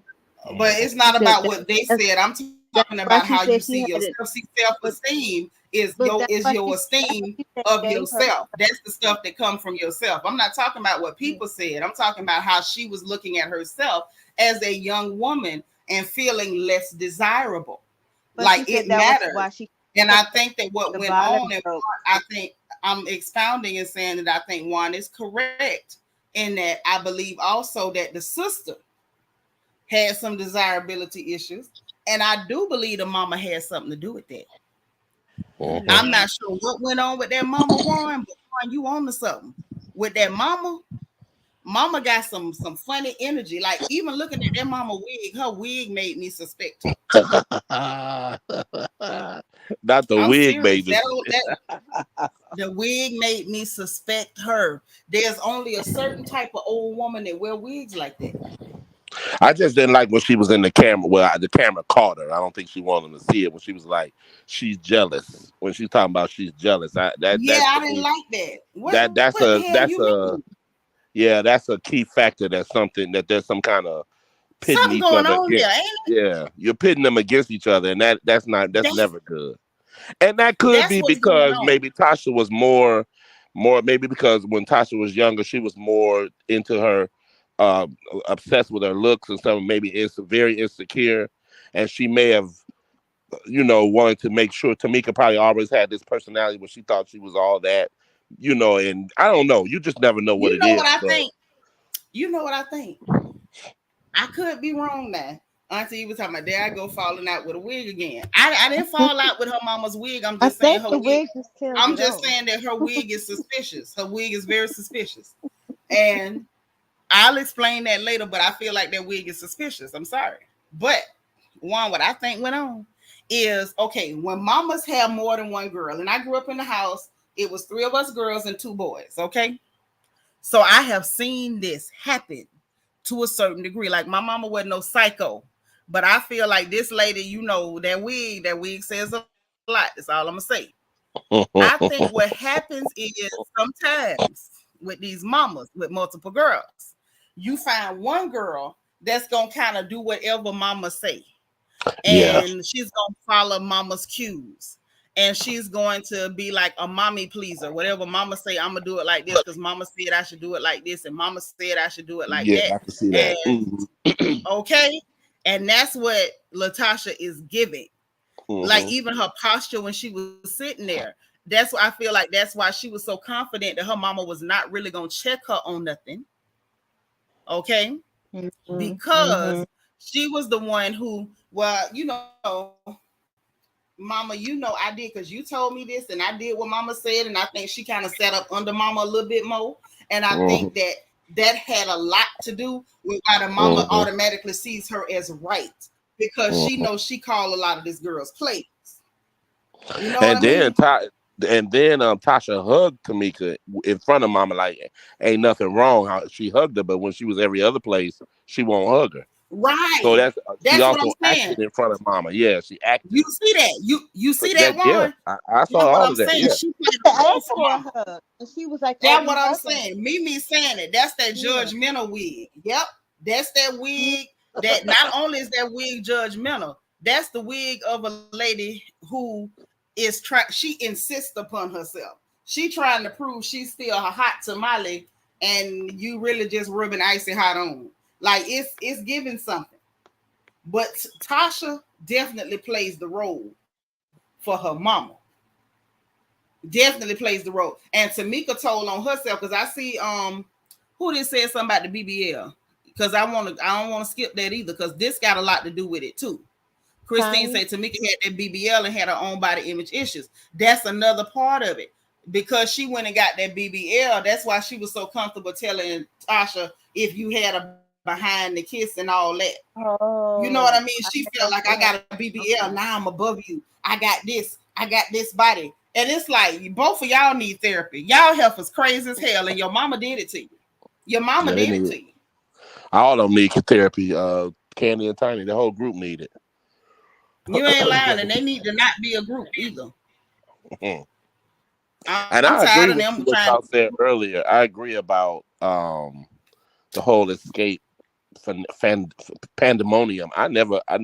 they was cool. They was all right. But SWV was the ones that I always was like. SWV and TLC SWV was was like the group that everybody loved. everybody Everybody loved loved. it. They all their music was banging, and Escape had a few jams, or whatever, but it wasn't nothing like the It Pandemonium. I was think why they became so popular now. I think it all has to do with the Real Housewives of Atlanta, Candy on there, and the whole beef that they had, whatever, and then coming back together, having that Just Kicking It show, and then going on tour. That's what made them blow up, because they wasn't blown up like that back in the day.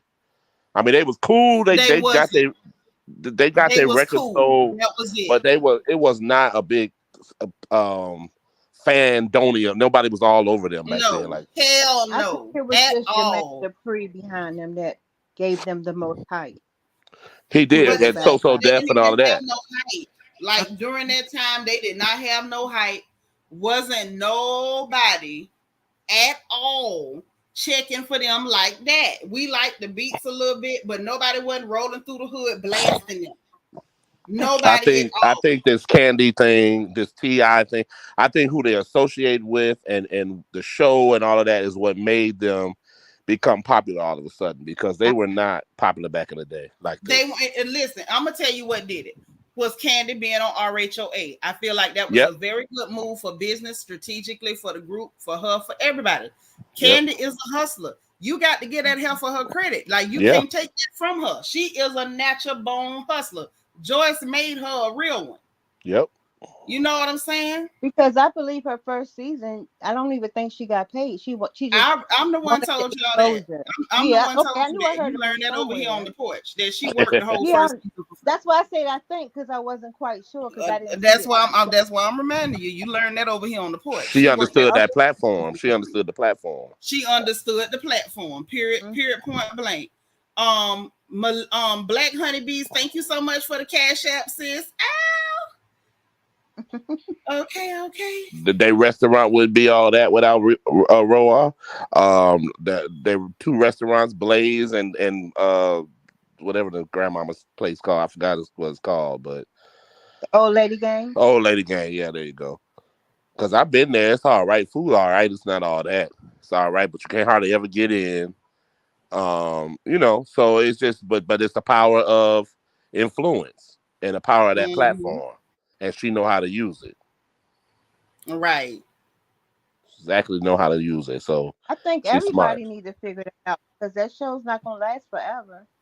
Right, but see, They everybody should don't just use. There's a few people that use their stuff. Like Nene, she should have used it for that.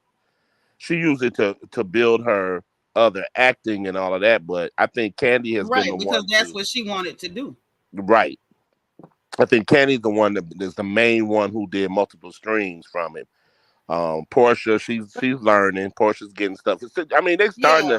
they starting to do And stuff, you but know, that's what this platform. I believe that's what they should do with that opportunity. If yeah, you get exposure, you should do it to. I don't care how nice your life is, make it better. You know, do your thing. Like that's what you yep, should do. You should capitalize, and I love to see sisters do that. Like for me to see a black woman hustling, that touches my heart on the inside. You know, Candy got some stuff about her I don't like, but that ain't one of them. I love that about her. When I hmm say love that about her. But Nene tried to open those boutiques and then the restaurant. It's just She didn't try to open them. She did open them, and then yeah, she she closed the opened one them, in the but she store, and then she went online. I mean, people open and close businesses all the time. Quiet as kept. Candy should have closed that restaurant when she kept flunking them health inspections. yeah. hmm You know, that's just life. You grand opening, grand closing, stuff and happens. those are the But two most entities to that's hardest to keep open is a restaurant and a clothing store. yeah, But she should have exactly. Most separated fast restaurants close, and most restaurants line. and nightclubs end up closing in the first year. And clothing Yeah, stores, like you're saying, Juan, like that's for a season. That's not usually forever, unless you got some real longevity with that, and or right. unless you're doing stuff like Rashida buying stuff from China and charging $200 and 25 and 225 and 325 But outfits you from think drop it would ship have from been a China. better survival rate if she would have went online like faster than She she already had? did. She actually did go online, but that's But still there's no she real went when everyone longevity in else that. did, though, right? She went before everyone else did, before the outbreak and everything? It really wouldn't have mattered. Like, unless you're doing straight up drop ship business, there's no longevity in that. So, it's for a season. She went in, she got her bread, she got out. And, it is what it is. Are really nice, though. I haven't had a pair, but they said, I've heard a couple of people say. We were showing some of her stuff over here. But with them girls, one, tell me the truth. What you think went on with the chick? Well, what I'm thinking is probably happening. It always was one of those things where Rocky was the one handling Tasha and Tamika stuff together. That's what I'm thinking. And I'm thinking probably when everything was distributed, it always went to. It was cute to me too. Tasha, to Rocky and Tasha, and then they distributed to Tamika. And what probably happened this time around was one of them lean years, and they didn't think she would know because what I'm understanding, it was a surprise check came from somewhere. Oh, it was one of them. It was a residuals or something. It was a residual royalty that one day. And so what happened was Tamika's mother, Tiny, and nobody told because they weren't. I don't think they were all speaking, but Tiny's mama saw Tamika somewhere and said, "Hey, Tiny, y'all. I know you were glad to get them residuals or whatever." And that's when Tamika was like, "Huh?" And I think that's what I'm thinking happened. I don't know this for sure. I don't know these people's lives. Yeah, because I was trying to figure out how Tiny mama got in, because she don't seem messy. That little old lady seemed real like laid back and cool. But sometimes old ladies just be talking and they don't know there's nothing going on. And as far as you just one of the kids. So I'm just talking. And probably just saying, yeah, I know y'all glad y'all got that little money, surprise money or whatever. And Tamika probably or something like, we was talking about you the other day when them checks had came. Yeah. And they had her sitting there like, what check? Right. And I'm thinking that's probably what happened. She was probably, because she always, like she said, she let Tasha do everything. She never went against her or nothing. That's why her and Candy fell out. Because when Candy and Tasha got into it, Tamika went on the thing and basically was lying on Candy like that, but that was because she was retaliating against her because she was like, you mess with my sister, you mess with, I can't let you do that. But she'd been blindly following her for so many years, and she just sick of it now. They say a whole lot more about to come out, so we about to see. Well, I want to see, because at this point, I'm telling you, I feel like I'm shell shocked from RHOP, and I don't want no more half stories. Yeah, right. I don't. Like, straight up, give me the whole truth. Don't leave no holes in the story. If you don't want to tell the whole thing, don't tell me none of it. Right. I think they're gonna probably tell it all because they don't seem like they be holding nothing back. They better not, because you know what I'm saying. As viewers, I feel like we done been through enough. Yeah, that RHOP stuff was ridiculous. Man, I didn't get a chance to talk to you during them reunions. What the heck? What did you think about them doing that 3-minute colorism skit? Was you that was Bravo's? That was Bravo's. Let's not get a lawsuit. Let us make sure we address it so that we don't look like we don't want to address it, and give about 2 minutes for them to speak and then cut it and move on. That's all that was. That was a network obligation. That's it. I like they've already had to pay Nene all this money. Low key Mariah got her check, and all these other people that's low key suing. Yeah, they had to pay Mariah for real. Yeah, everybody getting they doing. They just do. So they like, okay, let us do what we supposed to do. That's all it was, a network obligation, because they really didn't have to say nothing about it. I would prefer them not say anything if they're not going to tackle it in a better way than what they did. That's true. Because I didn't appreciate. I'm glad they talked about it to a certain extent, but you got Giselle sitting there acting like she don't understand what they're talking about, which really. That's what I was about to say. She always playing dumb. Yeah, because my thing is, if we're gonna talk about it, everybody need to understand it. And we're not gonna move away from this topic until every last one of y'all get it. And Giselle, the only one, and Mia, the only two sitting there like, what? They don't understand it. But Giselle said, okay, that's enough of that. Right. She don't want to talk about it because she doesn't want to stand in her privilege because she don't believe she got privilege. Yeah. See, this is the thing too. And I always want to hear the men's point of view with stuff like this because like y'all have a different perspective because it hits y'all different, so it's not as emotional. That's why I'm like, when you said network obligation, I couldn't have said that no better. Yeah. I couldn't have. That's really what it was. And I'm gonna tell you, like all through the season when I was watching all the dirt play out, I kept saying, like, I love the corner that this was putting Bravo in. And I just couldn't come up with that term network obligation because I knew that all of the actions of these people was putting them in a corner like, okay, if we don't address it, they're going to kill us. If we do address it, if we call it what it is, then we got to take action. But if we don't call it what it is, maybe they won't notice. But if they do, they're going to kill us. Like they was in a no-win situation. And I ain't going to lie, I enjoyed it. It pissed me off what they was doing. But I enjoyed watching Bravo squirm. That's all they were doing, squirming. Oh yes, they squirm because and my baby here. This is my baby one. Oh yeah, right here. Yeah. Okay, she said, but the girls fumbled them having to address it. But see, this was the thing. They didn't have no choice but to fumble it. Like they kind of had to in a way, unless they wanted to actually have to get rid of their person that stirred the pot for them. If they really had that conversation and really, really, really addressed it, then they would have been held accountable for not taking action. You get what I'm saying? Yes, they wanted to gloss over it and hope nobody would notice, because if they really addressed it and had to take action, where would that leave them? They would have had to get rid of Robert and Rings, probably demote Ashley and fire on Mia. Yeah. They wasn't trying to do that. Hey, and I know y'all talked about it. I'm sorry, go ahead. Whoever the most. I think whoever went hard, I think whoever would have pushed it more, like if Candace or Wendy would have kept bringing it up, it would have been retaliation on them next year. If they would have made Bravo look bad. They're gonna do that anyway.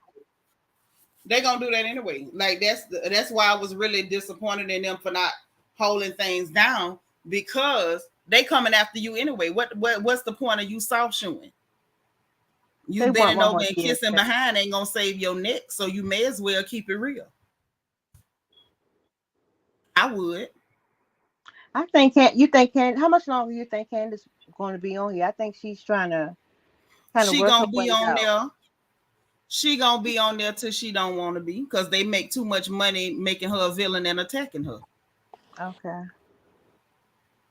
I was about to say where one went. My sis Renee sent me the video of Tamika talking about the lockout. She said I have to start at the beginning and go to 15 minutes and 50 seconds. So when I get off, I'm gonna listen to this because I want to hear what she said, because I need detail. That lockout stories.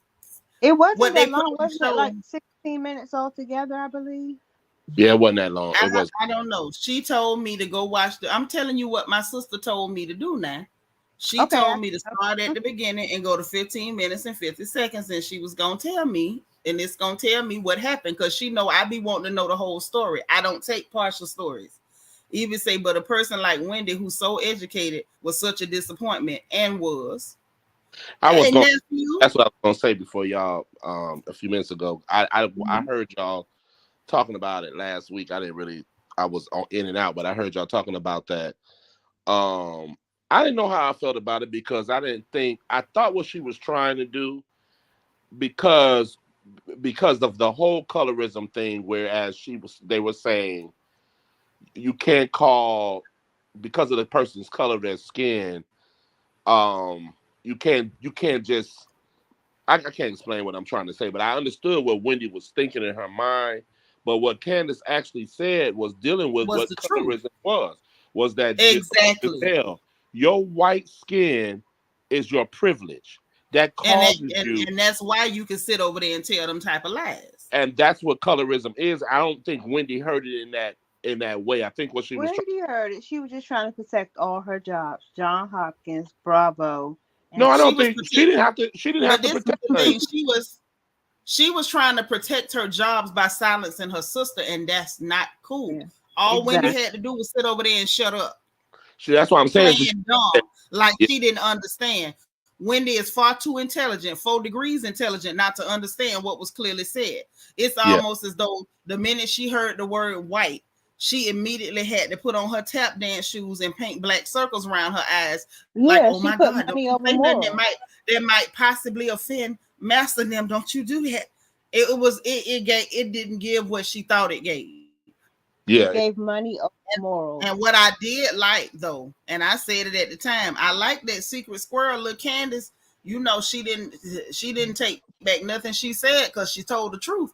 Wendy should have kept her mouth shut. If you lack the depth for the conversation, and I feel like even though she does not have a direct relationship to colorism in America, being that she is from an immigrant family, I felt like she still should have been able to understand cognitively what is going on and why things are the way they are. And if she was going to do anything, she should have stepped in to clarify. No, what Candace is saying is correct. The fact that her skin is a closer proximity to whiteness is exactly why she can get away with this behavior. But instead of her to clarify and reiterate, she tried to shut Candace down. That was nasty and trifling. And y'all did see another blog after all that was over, went back to the first season when Ashley brought up the same thing about Giselle being light skinned. Because I don't know if y'all remember. I remember about how back in the day they were on Katie always saying, "What are you, black? Are you white? Are you black or are you white?" And she's like, "I'm black." What are you talking about? I'm biracial. Like, leave me alone. Right, and they was always trying to do her. So Ashley went off about that, about you're basically telling them that they're privileged because of the way they look.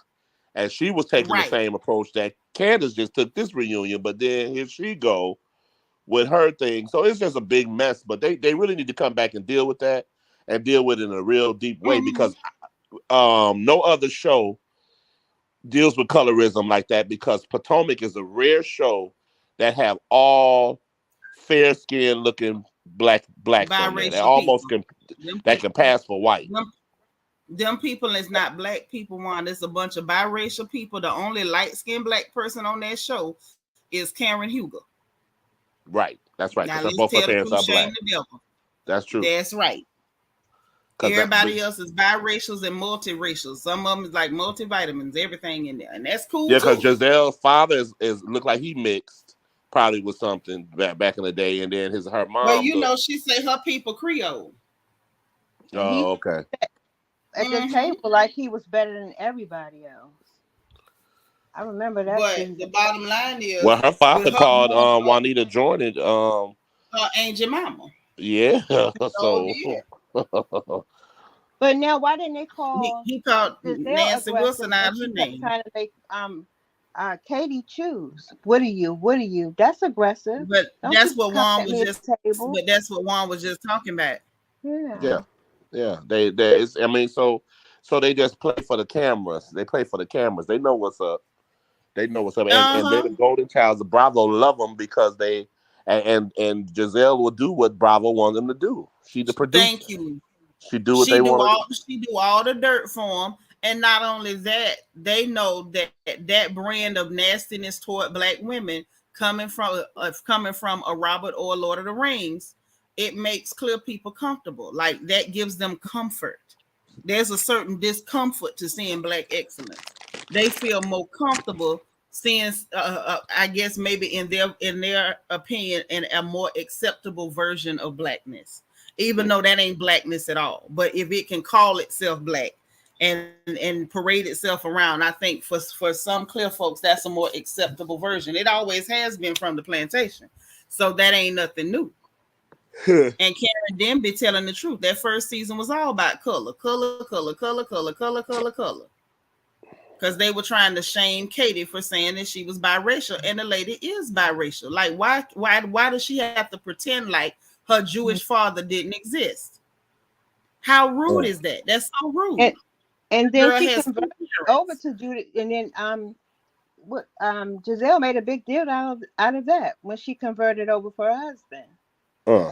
But that was the whole. That's exactly what I'm saying. Giselle and Robin made it their business to attack that girl because she acknowledged both of her parents, and I thought it was crude then. I think it's crude now.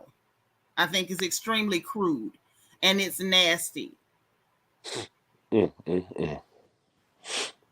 But these are two crude and nasty heifers. Giselle is not an executive producer. That is hold on. Let me address this comment and then Keisha, you go next. Christine, that's not true. Carlos King started calling her an executive producer as a joke because she be doing stuff and stirring up stuff. And he said she know how to bring stuff out of the girls, but she's not an executive producer. Okay, go ahead, Keisha. So remember after Katie converted to Judaism for her husband and they renamed the children? And Giselle had so much to say about the kid's new name, but it's supposed to be talking about children. Giselle is nasty and crude. Like I don't even have nothing else to add to that. And it's not a show. Crude. It's not a show. I know people that know that woman in real life. That I have people that were friends with Jamal and her, and I know for a fact they say she was the nastiest chick. As a first lady, she was horrible. She was mean. She was nasty. So what you see on this TV is not far-fetched from who she really is. That's really who that heifer is. That's who she is. I wonder who hurt her to make her act that way. Because that's who knows? She nasty. And it was Jamal. Nasty. She learned how to be nasty at home. Her daddy nasty. Her daddy calling black women ain't your mama. Her mama is color struck as hell. Like, what did y'all expect her to turn into? Yeah, she's who she is, and that ain't changing. We raised her to be that. That's never changing. One, you know somebody in that area. Do you know anybody that can confirm if Robin done started bathing yet? Because I'm worried about that. I'm concerned about that. Oh gosh. Is anybody running a water company out there in that area to make sure their water working? I believe the water working. I just want to know. I just want you know somebody stay around there. Is anybody done stood behind her in the line at Starbucks and smelled Irish Spring or Olive Olay or Bath and Body? So now they saying the girl ain't washing. She ain't washing now. Well, okay, this is what happened, right? It wasn't this season. It was last season. Juan had went out to lunch or something with this girl, with little Robert. And he sat there and told little Robert that them children is at homeschool and you won't get out the bed to even let them get on homeschool on time. He said she laid up in that bed wilding all day and drinking wine and didn't get up late in the afternoon. So I'm like, and then he said, and that's not attractive. So the man basically put her out there that she was laying up and being frowsy and musky all day. She wasn't bathing. I remember that, yeah. And so I've been worried about it ever since, Juan. I've been worried about it ever since. And then my mind flashed back to when they was in the house and then what them children was taking cold baths. I'm like, oh my God, has it been going on since then? How long has this been happening? Cold baths, wow. Yes, instead of just carrying her behind home to a mom and them house. Why would you be up in there with got them babies? You heating up water on the stove? Child, no. Seanitra, remember he never took his mask down at the restaurant either. I mean, the man says she don't bathe. You want him to take the mask off and do what? What you want him to do with the mask? You want him to dip the bag? You want him to get some soap and water from the people from the waitress and take the mask and wash her with it? What did you want him to do with the mask? No, you just forgot to tell that part. I like when you said I didn't need to tell that part. I'm telling he wanted to know why I said that I was worried about her bathing, and I told him I don't have to relive the scene. You know, I recapped the night of the show. But if we gonna talk about the mask, what y'all wanted the man to do with the mask? Y'all wanted him to give her a bird bath right there at the table. That big heifer can wash herself. Free one. That's what I'm waiting.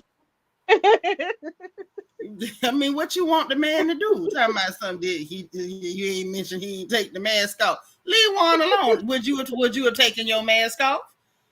No, he up here ma'am. telling y'all that was a cry for help. Juan sat there on that camera and told y'all he was in trouble over there. Then when I say free Juan, everybody like that ain't right. Free Juan. Juan and Robin got they have an agreement to come on that show, so that check will still come. Make sure that check still come in. Let's lie and say we together. You know what I'm doing, because you can. I know for a fact what that phone call when they were in Mexico or wherever they were, when Ashley and her were in that store, and she called Juan on the phone. It was almost like Juan was like, Robin, we already done talked about this stupid stuff. Why are you calling me? You know what this is. Why are you calling me? That's what I said. That's what it was to me. They know now, what's Juan, up. you a man. I'm Yeah. Y'all don't know how happy I be to talk to a man, Juan. My sis in the house, Queen Mermaid. Listen. It was kind of like, you know what this I got a question for a man. Listen, hold on, Keisha. I got to ask this man. You know, it's rare that we get a man to talk to. Goddamn. Okay. I gotta talk to this man. Now, as a man, if your woman call you and she done travel all the way to another country or whatever, when she answer the phone, are you gonna be like, "What up, Robin?" Or are you gonna say, "Hey, baby"? Yeah, hey, that was another dead giveaway. Man, yeah, when he said, "What's up, Robin?" I was like, "Wait, what?" Yeah, that's another dead giveaway. Y'all, you ain't called me. Talk to me like that. Yeah, no, That's another giveaway. Their whole love language is off too. They don't have it. You ain't lying. I'm sitting there like y'all. It looked like they wanted the fist bump at the fake wedding. I'm like, Yeah, that was all fake. You can tell that was fake. That man don't never look at her like he finna take her nowhere and do nothing strange to her. He don't never grab her and hold her real tight the wrong. You know how y'all be doing, you know. No, yeah. Sometimes we get a little embarrassed in public, but y'all be doing stuff, you know. Yeah. Little love taps and stuff like that. Yeah. They don't have that. They don't have no love language. There's nothing there. Yeah. Nothing. Ain't no type of energy. Can't nobody tell that y'all, you know, in simpatico, you know, that y'all over here synchronizing your watches or nothing. Mm-hmm. Needs to say no chemistry. That's right. Can I tell y'all what I think about the wedding?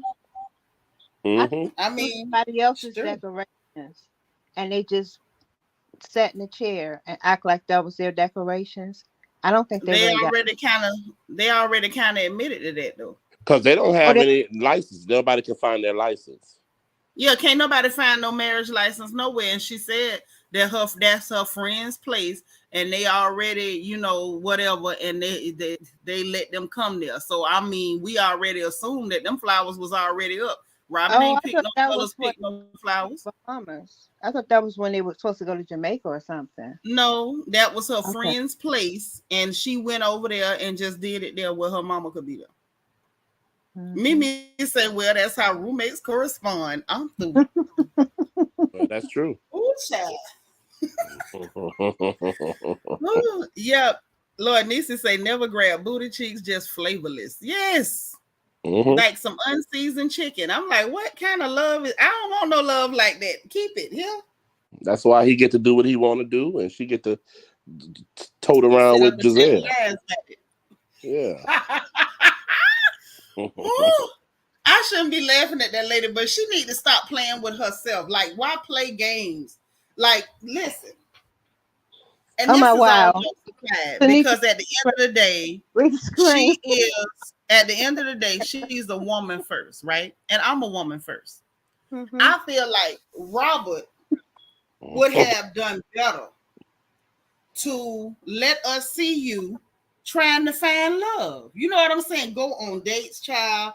You know, go on diets. Make your back less wide, because that back wide than a mug. Like, be like, girl, let me put on my waist train. I got to slim this back down. Like, let us see you really get your hot girl summer on. Go get your hair, go get your wig installed so we don't have to see tracks. Go get your feet did, girl. You know what I'm saying? Go stunt. But instead of her doing that and giving us that, because let me tell you something. I may not like the Nature Boy Ric Flair, but I would have watched that. That I would have watched. That would have been interesting. to see her go out there and navigate single life, dating, let her boys see her be happy and not see her settle and like beg they daddy to pretend like he like her, all that stuff, that's just is demeaning. And I don't understand why she wouldn't let us see her be single and happy and try to find love. That's what I don't She may not understand. be living in her. She may not be living in her truth. Truth. Yeah. So okay. Uh-huh. Uh-huh. And that's what Juan said. You want me to tell the truth, or what you want me to do? So now Mm-hmm. I'm let me not ask this then. not signing it. Because if it's that she want to date ladies, then she could still go and get pretty and get fixed up. Some of the ladies who date ladies get pretty and they get fixed up and they go out on dates. Like I don't know that much about the letter people, the alphabet folks, but I believe they go on dates. I have friends who are LGBTQ, all them letters, and they go on dates. They have relationships. So if that's her story, then why not give us that? Her children, maybe. You understand what I'm saying? She Yeah, could have, maybe like, she's that scared would have because of been her interesting. maybe because of her parents and her children. Maybe that's one of the Mm-hmm. things. I don't know. And I don't know if the woman gay or not. I'm just saying. She just I give me think all kinds of she I used to date a girl like her, and it But I saw all the signs back in I the just day, would and like to, I feel you. you know But what I'm you saying? know She was what a though, and that's tomboy. fair. That's fair. But this the Like thing. she's I real was a pretty tomboy, girl, but I but like just men. real right. And I know I was girls like that, like a lot of girls like that. But it yeah, was I was just some of real the things, just some of the tomboyish. things she Like would do that literally, I'm I like, would be one. I would literally be at the park playing ball with the boys, slap boxing, fixing cars and all. And yeah, I still like men. right, but I think right. It's just I'm that not way putting I'm sometimes. not putting that on But Robin, but she just I remind me of think somebody that's like that because of the that girl I type used to of talk vibe. to, she had that vibe. Now she was a See, tomboy, but every other thing came it was behind it. something Like else she, there. yeah, it Right, was. It right. just like our And you're intimate right, thing because was there's a never difference. right. It's just strange. but Yeah. most Right. of the girls that act like a And it's tomboy, they something, get it in but hold on. a So this lot. is the thing. This is what I'm saying, Wando. I feel like no matter which journey she's on, hey Debbie Garcia, I feel like whatever journey she's on, that would have been more authentic. I feel like she had an opportunity to connect with the viewers, even the people that may not necessarily agree with her lifestyle choices or whatever. They still would have been able to Oh like yeah. identify with her, especially if she had to navigate, Her living in kids and her all that. Yeah. with Yeah. her Oh yeah. parents and what that looks like to have that conversation with her parents and It's better than what this it would dumb look story like she's to telling now. explain. Yes, because it would be the truth. And having the conversation with her sons, like, you know what?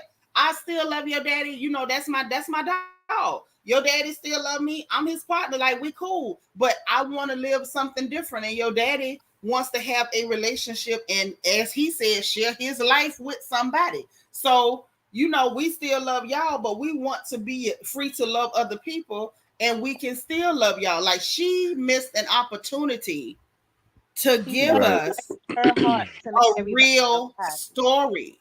And Right. she missed that opportunity because she was so busy being hateful and bitter and nasty and cooking up fake stories and helping the Lord of the Rings lie on people. Right. So now all we get is a bitter, frowsy, musky nature boy Ric Flair, who lying and trying to fool us that one is knocking her down, and we know better. But most people that are not happy, they present with that type of behavior because she's sacrificing her heart to make everyone else happy. Yeah. All I'm saying is she need to give us something authentic. Period. Like, just be authentic. If you like men and you just happen to be a little rough, I know a girl right now, like, people swore up and down that she was the B word, because they used to call them bulls back in the day, one. Oh yeah, I know what to And call. that Yeah. heifer she got a house full of kids, a house full of them, That's multiple what I baby daddies, and she still act like that. Like, some of us grew out of it, we became ladies, thank God. But She never grew out of it. She's still real rough, keep the hair short, like everything about her, you would swear up and down that's what she do.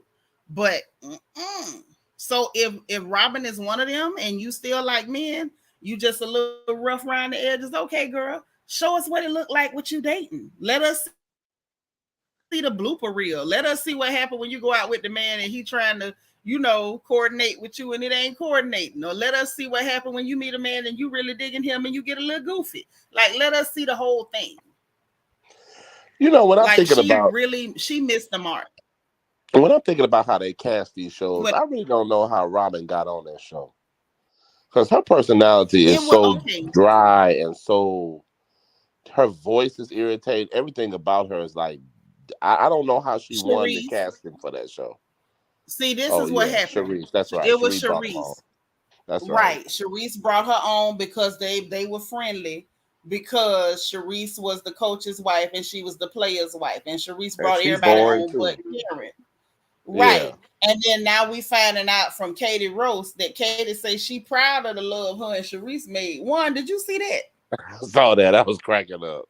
I screamed. Talking about asking her about how we had sex and I had to laugh for her so she could. I say, wait a minute. She tried to get back on that show. She like, I'm telling it all. Listen. And so it makes sense now. That's the secret that Karen knows, that she just ain't gonna repeat because of her kids. Yep. But that's what Karen knows. And I thought about that. See, this is why I love the Grand Dame. Grand Dame. Because Karen know a lot of dirt on them hoes, and she been said that. But no matter how many times they lie on her, she still has been graceful enough not to tell the truth on them. Yeah. Because Katie came right at both barrels, both guns blazing. I told Karen first. I'm sitting there like, wait a minute. So Karen had this kind of ammo and been letting y'all hoes make it. Yep. That Sharice, you over here lying on her, talking about she's screwing the waiters in closets and bathrooms and stuff. And you was over here getting down playing the Funky Watusi with Katie Rose. Tom G, thank you for the super sticker, boo. Now that right there took me. That sent me. And you know what else, woman? It had me thinking. Are they mad with Karen because she didn't want to join their girls club? Like, is that why y'all so hot with Karen? I heard y'all talk about that night. I heard y'all talking about. I said that y'all might be on to something. Because something going on. Because the rumors been out about Giselle too. Yeah. You think they mad or they just scared that she's gonna spill the beans one day? They probably tried to get Karen to join in, and Karen was like, "Nope," and they probably mad. Yeah, they probably mad. I'm telling you, that's all it takes. And they will turn on you sometime and get real mean and spiteful and hateful, but that's what it's starting to give. Like, y'all had a little girls club and y'all was mad because Karen was like, I ain't trying to be part of the girls club, honey. I didn't have to mess with you to get on this show, and I'm not finna mess with you. Because that was Nisi say Sharice was telling us her own story through lies about Karen. Oh, Nisi. You better tell it. Because I didn't think it gave off like to them that she would be interested in something like that. So that's what made me feel like maybe they're just afraid she may tell on everyone else. Because she knows nobody would be afraid about you telling her unless they know you know. And the only way they would know she know is if they tried to introduce her or bring her into their girls club. Okay, ain't nobody worrying about you telling when you don't know. And it really don't have nothing to do with what you give off, because people will try to bring you into stuff and be thinking, oh, we could turn her, or I'm gonna turn her. Everybody always, not everybody, but a lot of people have that mindset, oh, we gonna turn her out, we gonna have her doing whatever. We know she liked the party. I know one lady in particular, she gone now, Lord rest the dead. She was friendly with some ladies who were alternative, LGBTQ, all the letters. And they was drinking with her, and they put something in her drink, and all them ladies went with her. Oh, so it ain't got nothing to do with what you giving off. Not a blasted thing. If somebody want to mess with you, they want to mess with you. And I'm not saying they did. I'm not saying that's what it is. I'm simply saying that's a real good possibility once it comes. I didn't even know Sharice got down like that. But I said, you just never know. You never know. In the words of Kelly Price, something that you must know. There is something that you must know.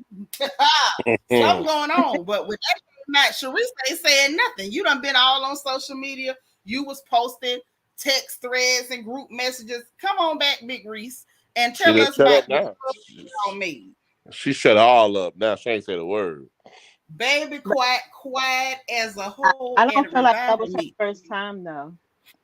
I mean, what that got to do with anything? I want her to come out and address this him, because Katie Rose said she was proud of the love they made, and I want to know about this love y'all made that got Katie so proud. That's what I'm saying. It wasn't her first time. And I bet you Katie got all the receipts. Got nothing to do with nothing. I need her to come out and address that. I don't care if it was the 1st or the 10th. She obviously is not out in the open with it, so I need her to come out and address that. I need to know why Big Reese done got quiet. Why you quiet, Big Reese? Quiet. She ain't said a word. Yeah. Big Reese been quiet as hell. She spent that whole season mouth running like diarrhea, like straight up dysentery, bloody dysentery. She posting group text. She doing this. She doing that. Oh, Karen like everybody with a penis in the dick. I mean, just talking filth. Like a real nasty gutter snipe. And I'm like, ugh. Sharice, you just made yourself real ugly, girl. You didn't have far to go either. Then they also hate the fact that Karen is the star, is the fan favorite. They hate that. Yes. They hate it. They'll hate it. They hate that. Hate it. And you know why Sharice hated it, because I'm the one that casted the show. I put the cast together, everybody but Karen. And the one person that you didn't put on the show, she's the fan favorite. You bragging about you put the rest of the cast together, girl, and you ain't even on the show no more. Right. You a whole friend. Hey, friend. That's why I don't think she can own up to what she did, because then she's going to come off as not being truthful. And really we already know she a lying Billy. We already know that's a lying booger wolf. Now come on and address it, Big Reese. Address it, Big Reese. Would make your heart happy. I mean, if you sitting in that chair shaking because you want some more Katie, just go get her. I just want her to come on and tell it like it is. Tom G say, I believe Katie. Crackheads be spilling the tea, nothing to lose, right? That's why I believe Lamar Odom when he said Chloe booty smell like earring backs. I believe him. Oh God, he said that for real. He said that for real. He said that girl booty smell like earring backs, and I said, now you know what? And then I'm gonna tell you one why I really, really believed it. When he was on College Hill with Nene Leakes and Ray J and them and Slim Thug and whatever. And they was on there, and then we saw how dirty Lamar was. I said, yeah, that's why he was. That's why he could stay with her booty smelling like earring backs. Oh, he don't mind being dirty. His room was so dirty, Big Frida them had to go clean it like they couldn't take it. This Negro literally took his toothbrush and reached behind him and scratched his butt with his own toothbrush. He is nasty. So no wonder he could deal with a woman who booty smell like earring backs. I said, I knew that crackhead was telling the truth. I know it. God. Yes. When a crackhead put you on blast, honey, you can miss me with it. Don't come. That's why she's not gonna. That's why she's not gonna go on and fight it, because she know that she got all the receipts and post all that stuff on there. Thank you. She's scared. She ain't gonna let her do that. So she's hoping it'll go away. Listen, when Lamar said that, I was weak. One, I had to take 2 or 3 BC powders and put my feet up. I say, wait a minute. That's nasty. Sir, earring backs. I was through. And we was on here one night on the porch clowning. I had to give a whole clinic because I say, listen, if y'all gonna get these BBLs, y'all better learn how to clean a big booty.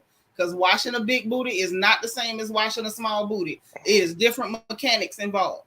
And I feel like the doctors need to be responsible for teaching these ladies the body mechanics of cleaning them big dumpers. Oh my God. You can't just turn around and hope that the water it don't run back there. It's too much girth. You got to hike your foot up on something. You got to step on the soap dish. You got to reach around the front end.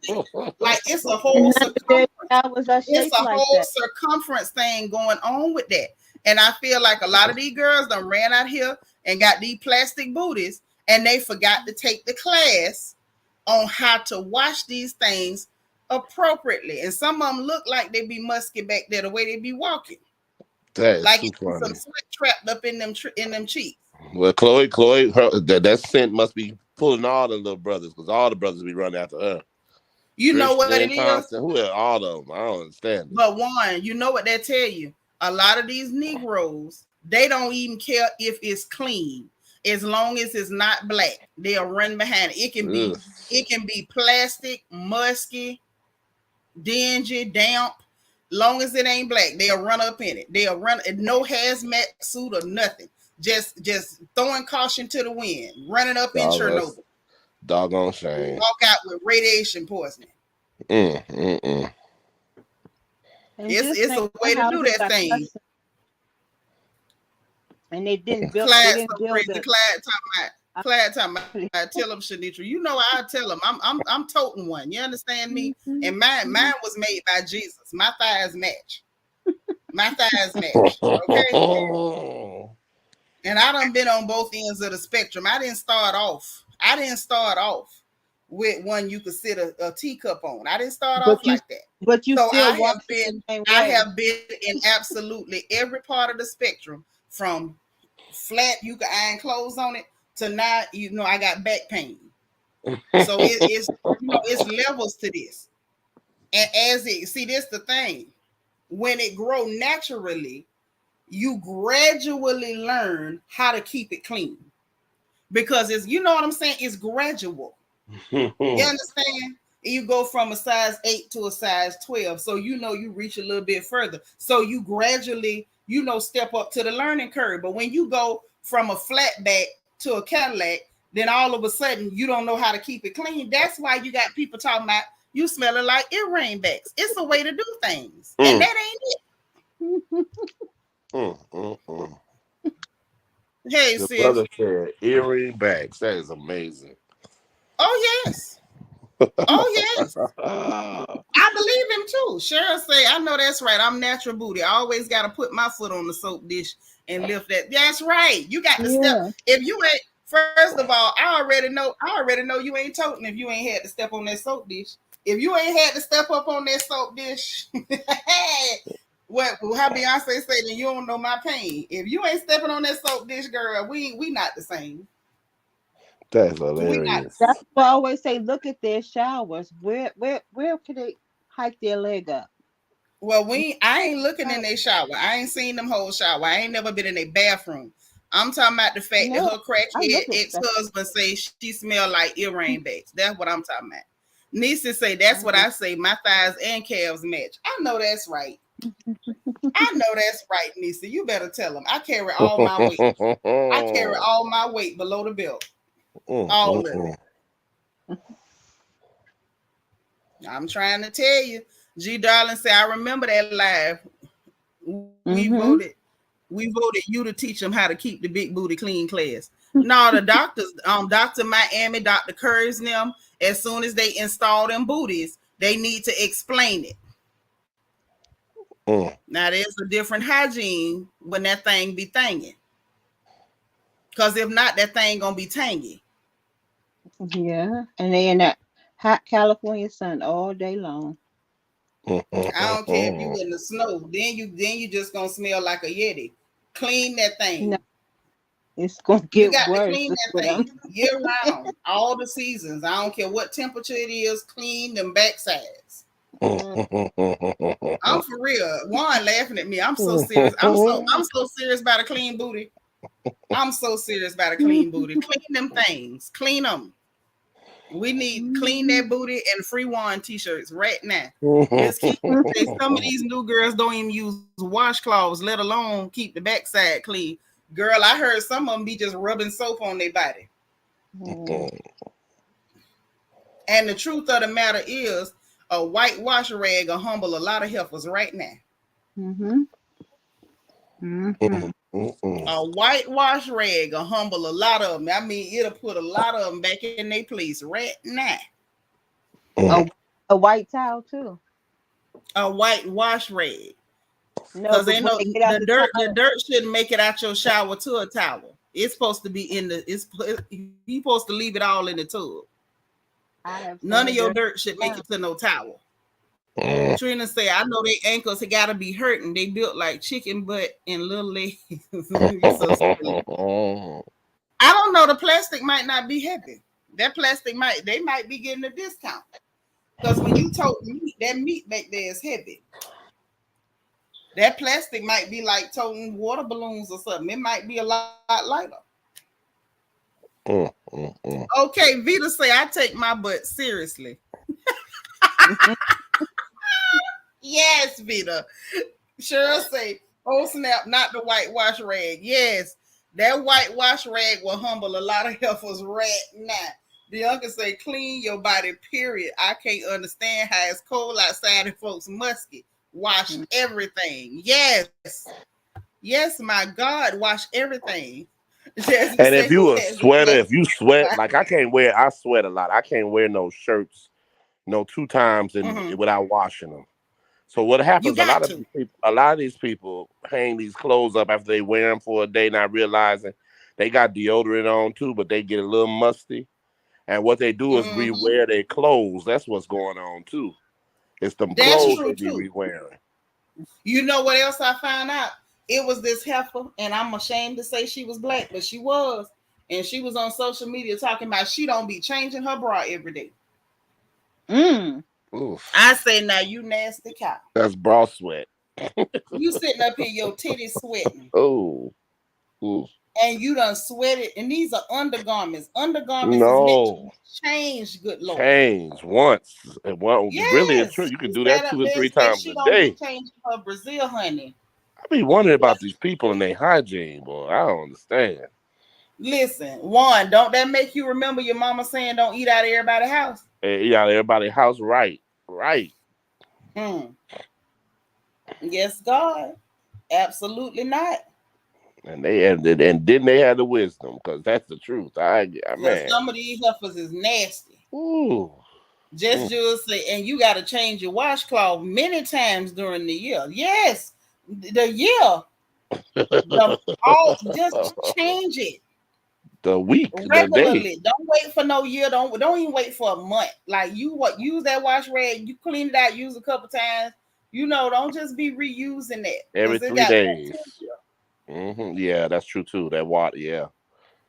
No, it looked like she's saying buy new ones every 5 or something. Oh yeah. Okay. Yeah. Buy new ones on the regular. You know what? And y'all gonna call me ignorant, and I don't care because it's true. I am ignorant with some stuff. I can accept that. But I feel like the best wash rags in the world be that big multi-pack of wash rags from Walmart. One, you know ones, them coarse rags, they be multicolored. It be about 20 or 30 of them. Those are good ones. All them the best wash rags in the world. I don't know who invented them wash rags. Mainstay. Those are the Mainstay. That's exactly right. Mainstay. Yes, Mainstay. Right, Keisha. Thank you. Them, y'all, am I being ignorant? Are them really the best wash rags? They the best. They lather real good. Yes. Yeah. Those are the best. Feel like you get all the dead skin off, and it's like, oh. Yeah.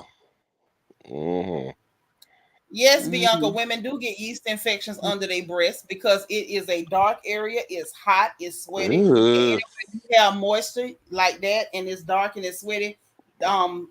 Bacteria, not bacteria, but fungus can grow, and that's candida. And candida does live on your skin, so that can happen. Women can get yeast infections under their breasts. They can get yeast infections under their belly if they fat, and they can get them in their armpits. And it don't help when you don't wash your tail. You got, I'm telling, listen, I could go on a world tour, just wash your booty.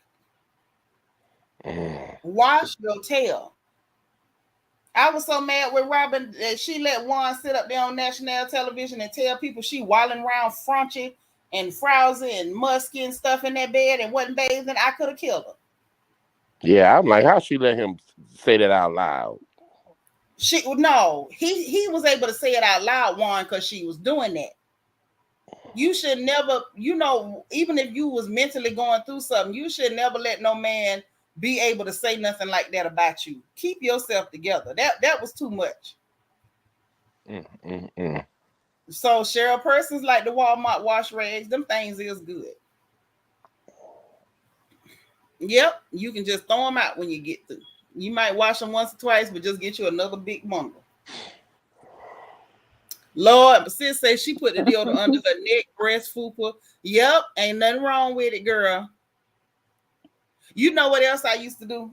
I didn't never really do the deodorant under my bosom, but I would do the powder, and then I would get my like perfume oil and put it in the cleavage, so that way during the day, if I heat it up, I would just be giving off beautiful aromas everywhere. I just don't do smells. I don't do smells. One laughing. You don't understand. I'm passionate about washing of the behinds. No, that's good because I don't like no smells either. That's the worst thing smells. ever. Smells. I listen. No. I had one bad experience with a smell from a female. And that smell stayed with me. That smell stayed with me for months. I can't even get into it like that. But let me tell you, it was that bad. It was that bad, and I was like, no, I can't. Yeah. So. No. Yeah, I don't do save smells, yourself man. on something on that with that one. Man. Look at him. And you know what else is bad? When people got them mouth odors too. I never get you some. Get some. It was a man years ago. He called himself "Kiss Me on My Cheek." That man breath followed me. It followed me in my car. I washed it off and I could still smell it. I say, hey, Jesus, I wanted to fight him. I never took another phone call from him and I wanted to fight him on sight. Hey, Mike Alexander. He say, caught alive. I'll go back later. Oh, you got your drinks. I know that's right. Yeah, you gotta make sure there's certain breath what's the things called mouthwashes and stuff and all that kind of stuff. You know what else? They got something called TheraBreath. Okay, it got like a prescription symbol on the front, but it's not a prescription. And it's for people with chronic halitosis. Like if you know your breath real strong like that, get you some TheraBreath. It goes in there and knock out all them germs in there in your mouth. All the bacteria and stuff. Right. Yeah. And then get your mouthpiece checked out because you might have a rotten tooth back there, anything. Just, handle that. And like people with sinuses. You got sinuses. Like I have sinuses, but you gotta keep yourself right. I know I have sinuses, so you gotta keep yourself right at all times. Because that will bring foul breath. And you know what else too? With sinuses and stuff, you gotta check for them tonsillitis, for them tonsil stones. That's because a lot of times people have those and don't know it, and them tonsil stones be smelling rotten. Oh God. Rotten. Now, it's this guy on YouTube. He's a clear fella. He called himself the dentist, like a dentist, but he used to be like a dentist or whatever. But he sells this water pick thing. It's supposed to be gentle or whatever, but you use it and it applies. The water's just got just enough pressure that it'll like you can go put it over your tonsils and it'll push out like any tonsil stones you have in, like to get all that rotten stuff. Yeah, like, and I just said that to say like it's so many tools and stuff and products that you can use.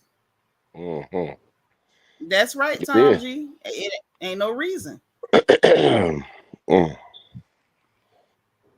Wow. Yeah, I'm telling you, I was embarrassed for Robin when Juan said that to her, but I was also mad at her because you put yourself in a position for a man to ridicule you like that. Hey, y'all need to go see. Huh? Juan, what you say?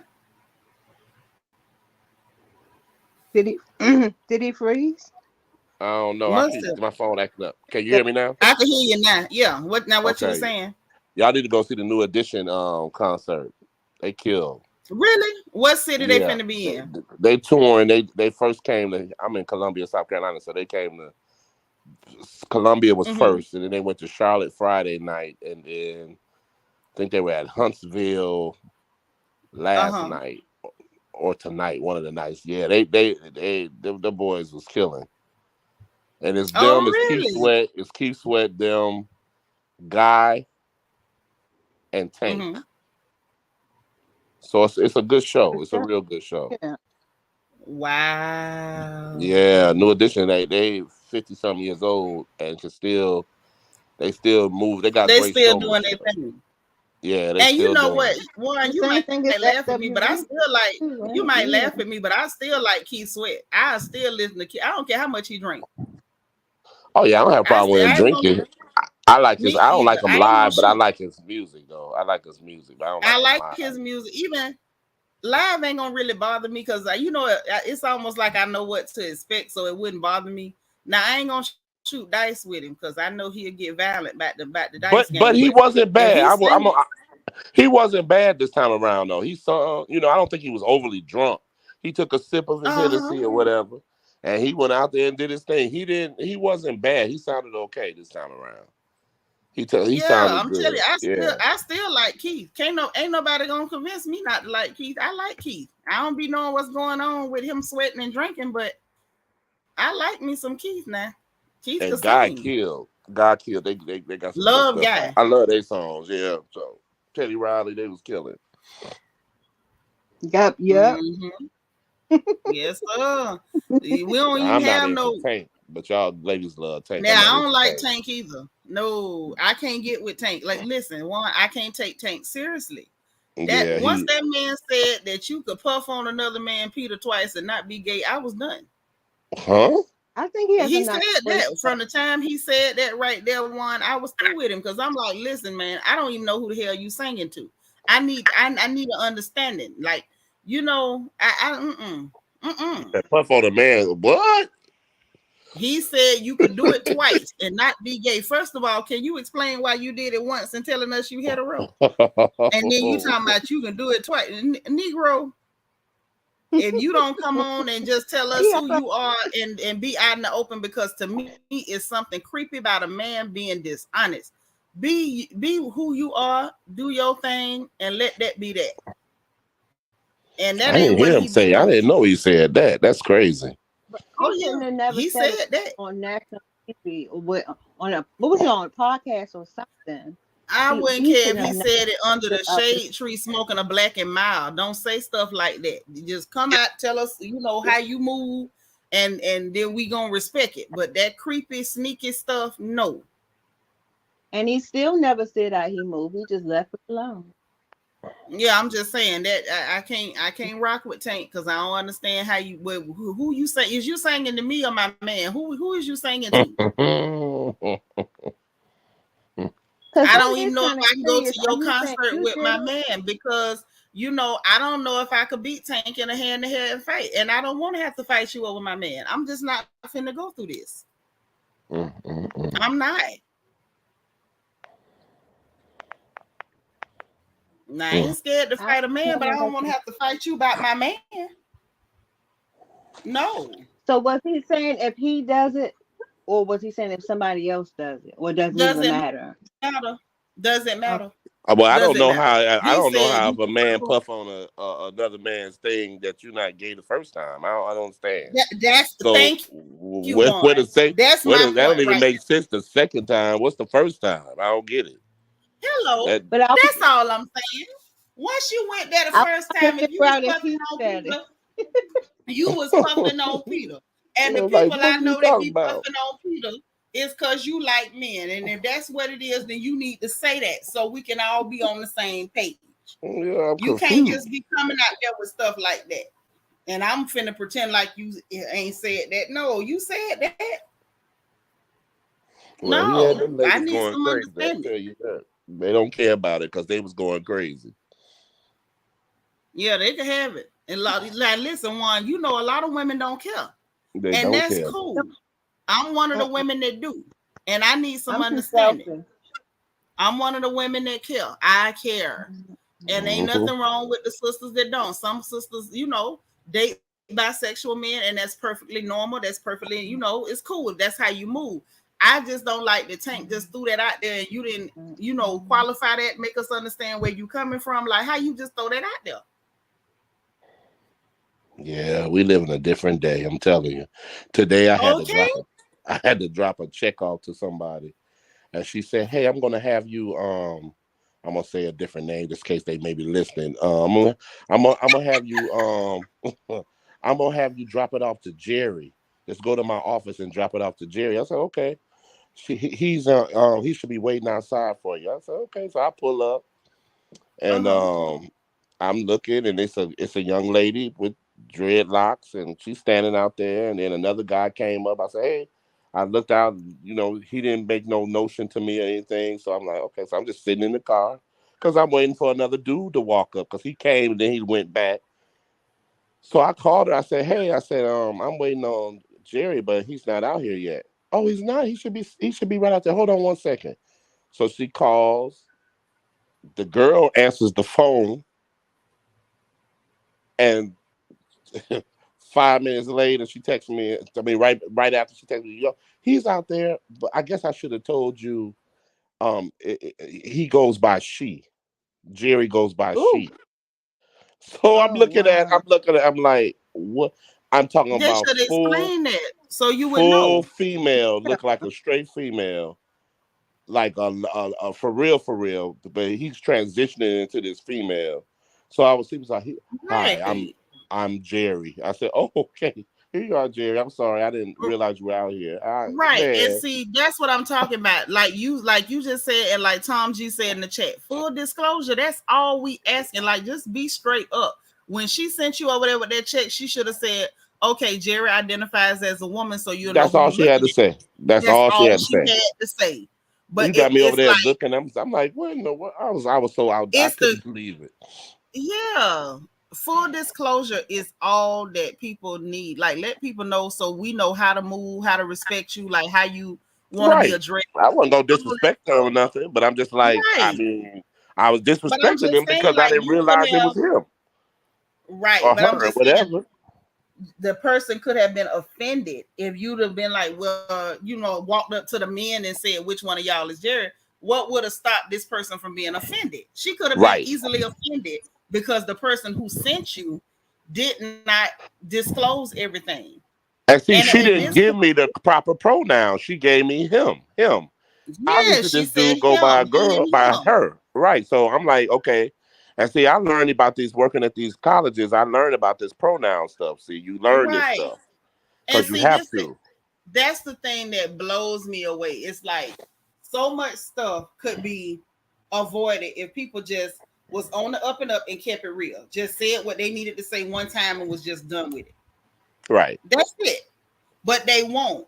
And we're in a whole 2023 when literally anything goes. Why is Anything. anybody speaking, hiding in line at this stage in the game? That's why I said what I said about Robin. If Robin is like, hey, I want to date women now, girl, just say it. It is 2023. Ain't nobody gonna be clutching their pearls like, oh, I can't believe it. Girl, finally. Go ahead. Hell. We've been looking at you sideways for the last 7 years in T-Way.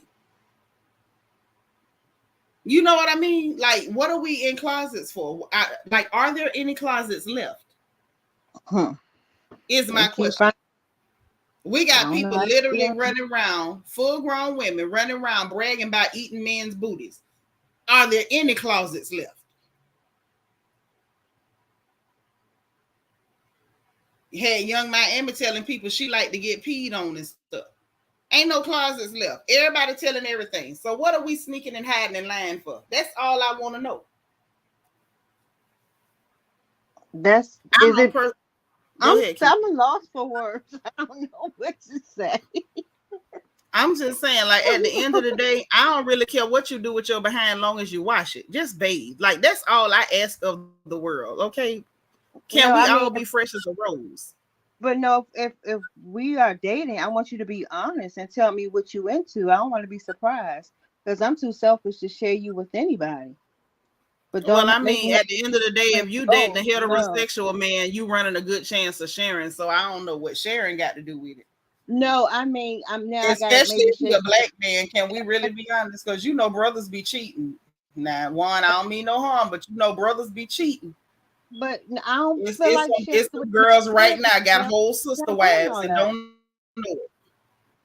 I'm not doing all that. A male and a female, not that's too much. No, my heart can't take all that. I'm just telling the truth. So whether they heterosexual, bisexual, homosexual, like people cheat.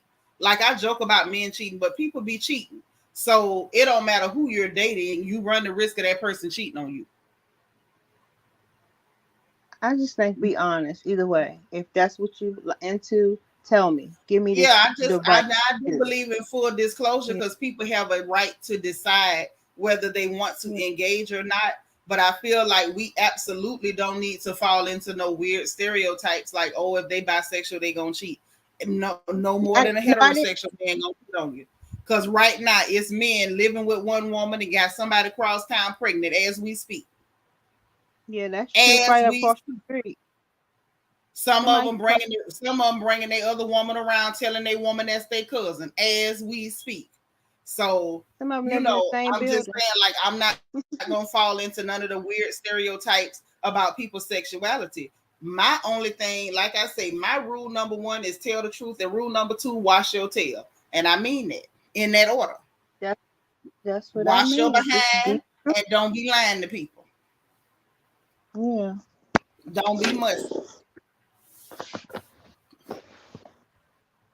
But I mean, like you say, some people don't. It doesn't matter to them. To me, it matters because I know how I am. I don't want to have to figure out nothing. But if you cheat, you out the door any daggone way. I ain't got time for Yeah, that. because people be doing that. People do stuff like that. I don't have time for And that. That's that means you lied, and I don't have a place around me for a liar. Don't Tom lie to G me. say no lies and deceit acceptable. A person here in Great Britain got criminally charged as they knew they had the monster or the package beginning with the H and transmitted. Yes, over here in the States, it's a little different, Tom G, because states have sovereignty. So, like each state has different laws. Like some states you can go to prison for it, some you can't. I don't know whether they ever like adopted it federally, but I know like state of Florida, you can get locked up. It's a lot of states that'll put you in jail for knowing your status and not disclosing it and intentionally infecting people. But it's so hard to prove, and there's so many of them that does that stuff. Just be honest. Don't be dirty. Don't be giving people diseases. Don't be lying to folks. And of course, everybody But should that say it with happened me. with Wash any wash your tail. Like everybody should say it with me. Just wash your tail. Trina say, one, yes, they two, do. three. Like my grandmother Wash your told me, tail. never love someone more than they love you because you would always get the short end of the stick. I believe, yeah, you say grandfather. I believe your grandfather told you the truth. I believe that. Mm-mm. For real, it's just crazy. All right, y'all. I'm about to get off because I'm finna go too, go cause eat. I'm about to jump off from here. We done been in here almost 3 hours, and I was not supposed to be in here this long. Keisha, you gonna hang? If you hang, I hang a little bit more. It's up to you. Is Candy coming on tonight or we don't know? Oh Who? yeah, that is coming on. Oh, okay. Well then, SWV. I mean, if that's finna come on in a little bit, y'all better go watch it. I might come back and we could talk about it. It's up. I'll leave that up to y'all. Yeah. Okay. I want to watch it. Juan, you gonna watch it? Yeah, I think I am. Yeah. Okay. Then I'm gonna watch it too. Then if you watch it and y'all watch it, then I'm gonna watch it, and then we'll talk about them heifers after the show. How about that? All right. Okay. Okay. All Okay. right. All right, y'all. I'm finna go. Keisha, Okay. thank you. Thank you to chat. Thank y'all for coming to hang out. I'm finna jump off. We gonna watch this show, and then we gonna come back and we gonna talk about them heifers. Okay. Okay. All Yeah. right. All right. Bye. Okay, y'all. We finna get on up out of here. So look, y'all go turn to Bravo, get your apps, whatever you streaming on, go watch it, and then come back and we're gonna talk about what's going on with this show and these people. Cause I got to figure this out. Plus, I gotta watch the video that my sister sent me. Okay. But I will talk to y'all in a little bitty bit. And yeah, like that. All right. See y'all soon, okay? And hit the like button on the way out if you did not hit it on the way in, please. And thank you. Hit the notification bell. Make sure you click all so you'll know every time we go live on this porch. And also subscribe if you have not subscribed. And if you want to join channel, hit the join button below the video, and there's a membership link in the description box of the video. Okay? Well, we'll talk again soon. I love you guys to pieces. And y'all have a wonderful hour, and we'll be back. Okay? Bye, y'all.